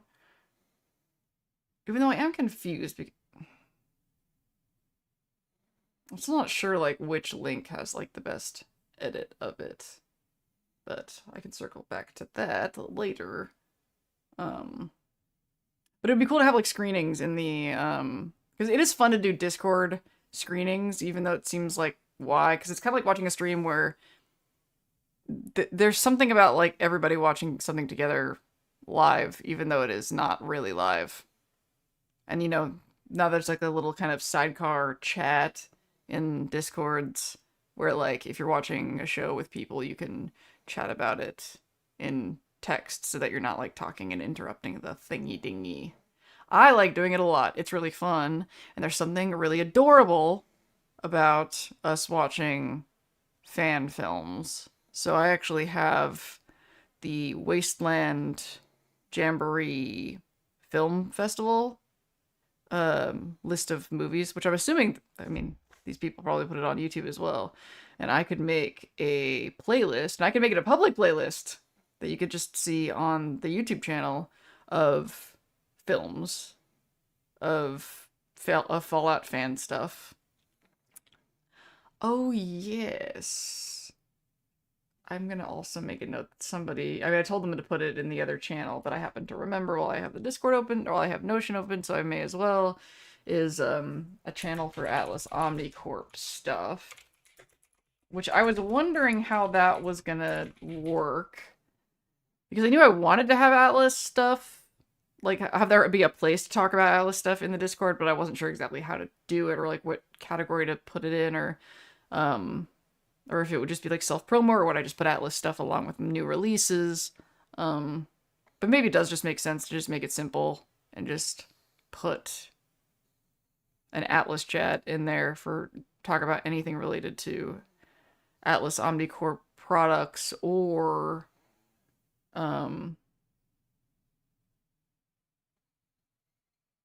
content. I just went on a whole other branch because there's other stuff that we've talked about doing where it's like, okay, well, what channel is it going to be on? And before I thought, oh, it makes sense to put it over on that channel, but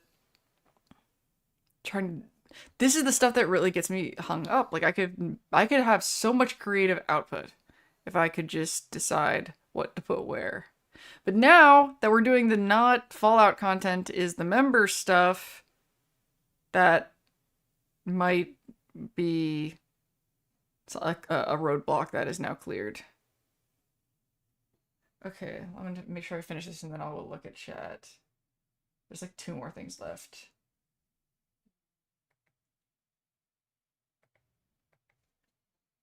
And what was your ritual? Seriously, think of one. You can never quit. This is nuts. And name for membership. Upgrade of feral pools. Feral heat is weird. Feral meltdown sounded pretty cool. Feral cold fusion was thrown around. That's actually a pretty good memory for me, honestly. And yeah, since I already finished video Thursday nights, why not give it to members Thursday nights early, and then just like normal, it won't hit algorithms until Friday. Yeah, this is like a legitimate business meeting, you guys. Decisions were made. Now I will look at chat.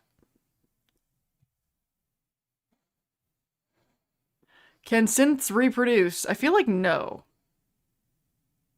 How about a satellite institute where they make light for a better... Can they reproduce the way that Data reproduced on Star Trek The Next Generation? I think at some point they will have a point where Lucy finds this out, but they will probably drag it out as long... Or she'll like suspect for a while and look at him side-eye. I don't know. I hope they do it. I hope they do it in a way I can't predict. I hope they do this in a way that I cannot predict.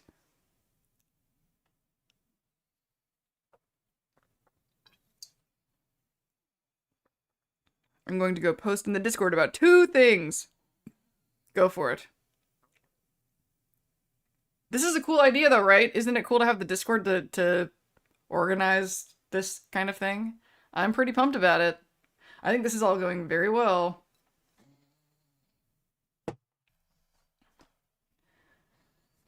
I'm just really craving getting that feeling. Like I've edited so many videos that I have this like really like tight understanding of like how it's done. Like if we end up doing that, oh yeah, the behind the scenes idea. I should write that down. Behind the scenes idea. Why didn't I write this in the notebook? Idea for members.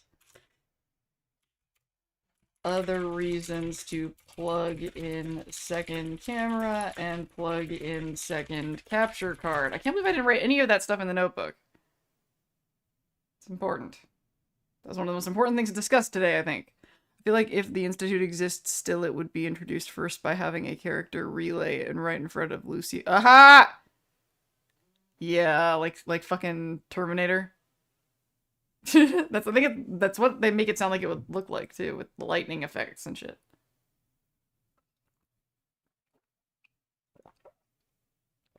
Yet not naked somehow because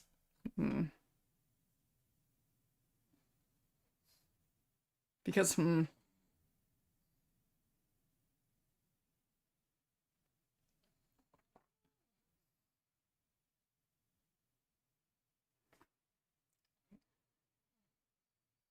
Oh yeah, people had other ideas. Like you guys talked about like buttons and stuff, right?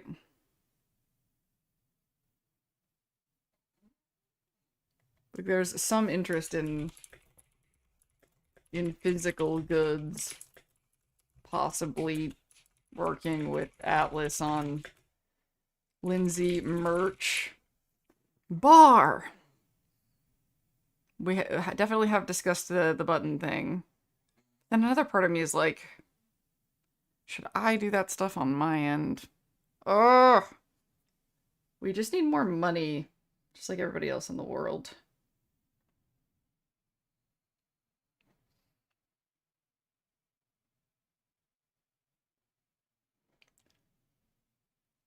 Okay. So what should we do before we wrap up tonight? So we got some awesome ideas. So okay, on the list of characters right now we have Fallout New Vegas Raoul. So if anybody has saves of that, I definitely don't need House or Benny saves. Got plenty of those. Don't need Jason Bright. Um, Little Lamplight. If anybody has Little Lamplight, Fallout 3 saves. Nick Valentine I've got. Kellogger I've got. Embarrassed. I have one Joshua Graham save that I think is enough. I think yeah. But I don't have Honest Hearts saves in general though. If anybody is interested in helping in that regard, Remnants in Arcade. I like as of like very recently do actually. I should double check. But if anybody has, that's still worth donating. Like if I have those saves, like I'm like at the beginning of getting them. So any saves regarding the Enclave Remnants and with Arcade, Foundation Settlers, I'm good there. Curie getting a new body, I am good there. Ian West, the family, I think I'm good there. And Father Elijah and Elder McNamara, yeah, don't worry about it. But yeah, if you have saves for any of those, if you can put them in the saves trading post channel in the Discord, then that would be awesome. And just now that you're going to be in my secret club, you'll look at your saves in an all new way. Your saves have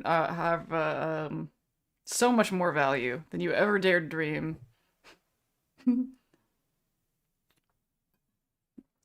Oh my god, speaking of which, I was talking about earlier how I'm doing the asshole cyberpunk playthrough because I had to do the Carrie romance.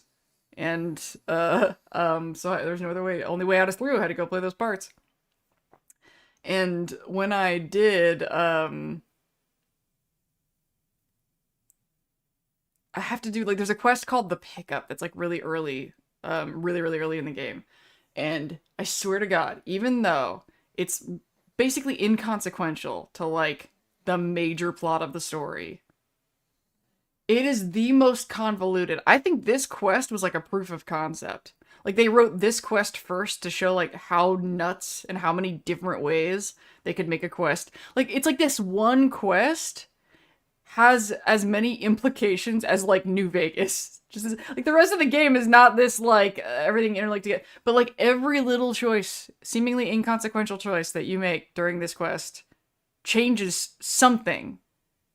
Like, but the thing is, it's not like it changes stuff that's like crazy implications for like the final thing. No, it's like it just changes a bunch of small meaningless things.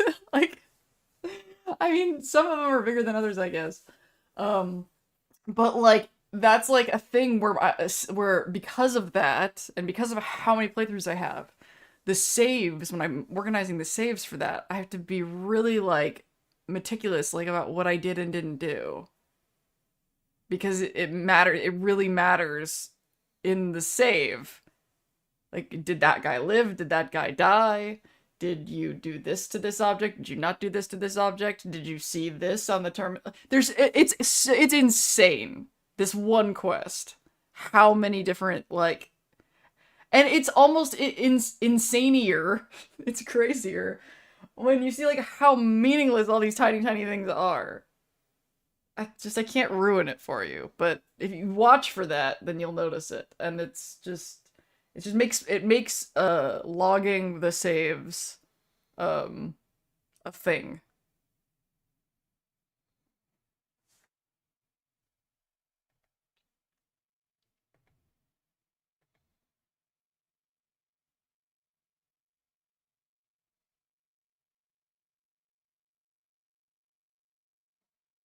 85% worry, 15% deaths. I gotta do something with that. Just do I have Deathclaw monocles yet in Fallout fan creativity? Because I need that.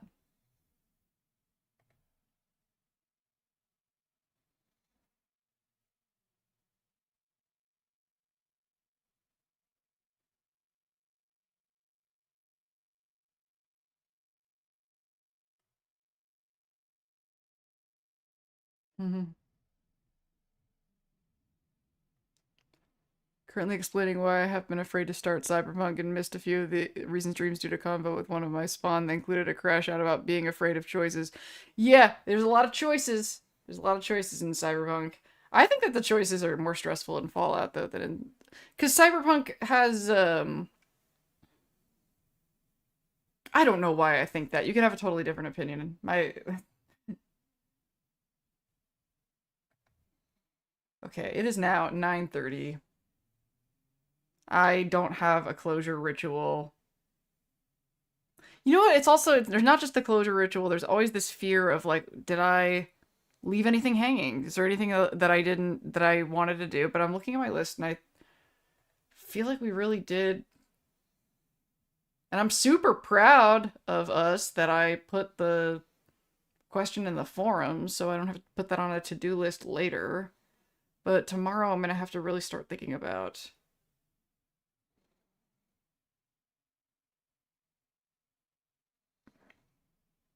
like how I'm gonna pull this thing. I want it to have a point. I feel like the last few videos have been so rambly. I really just I want to make something that feels tight, that feels like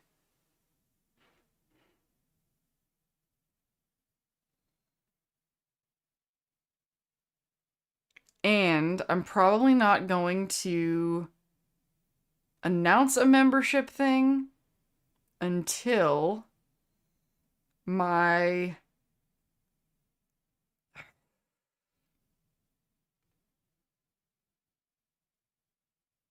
I don't know yet. I don't know what that cutoff line is going to be, but I have to pick one. I'll think about it tonight as I'm going to sleep or something. I don't know if I want to go straight to bed though. I want to have some autism time, I think. But this was fun, right? This was fun. I said it was going to be fun. It's the beginning of a new era. This is going to be really cool. And it's going to be whatever we want it to be.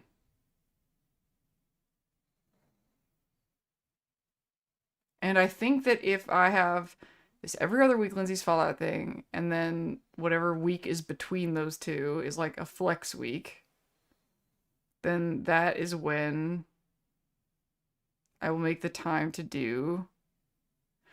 I feel like I need to make some sort of video on the. Maybe I should make a note of this. Some sort of video on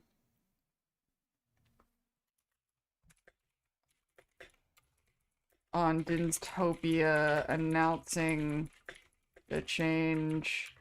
And then I want to make room for game spaces because I want those things to exist. And they're such easy videos to make. They're just the fun part and none of the hard part. The game spaces videos. They're just the fun part and none of the hard part. They should exist.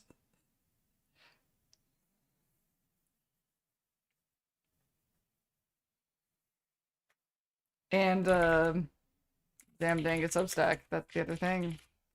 Like the original vision for the Zamdanga Substack was That's like my personal development, my advice stuff, my explicitly advice, the stuff that just has nothing to do with pop culture reviews and just doesn't belong here. So, I'm not done with that. I don't want to quit that. I still want to do the helping people thing.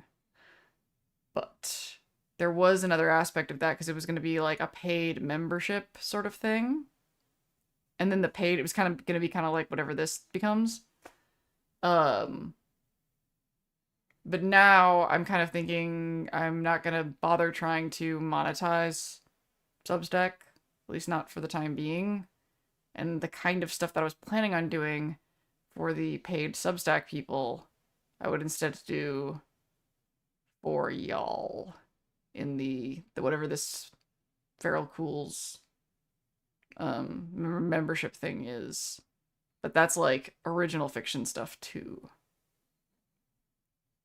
Because that's just gonna be, I can't possibly do the Substack, the free Substack, the paid Substack, and do the free Lindsay's Fallout and paid Lindsay's Fallout. I can barely manage just being alive. So that is not going to happen. But a lot can happen though.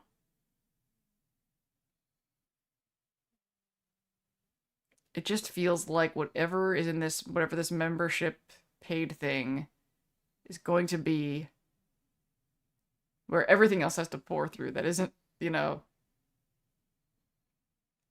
um singing because the singing thing is kind of like game spaces. It's like so low impact. I mean, the singing is higher impact in some ways, but as far as like labor,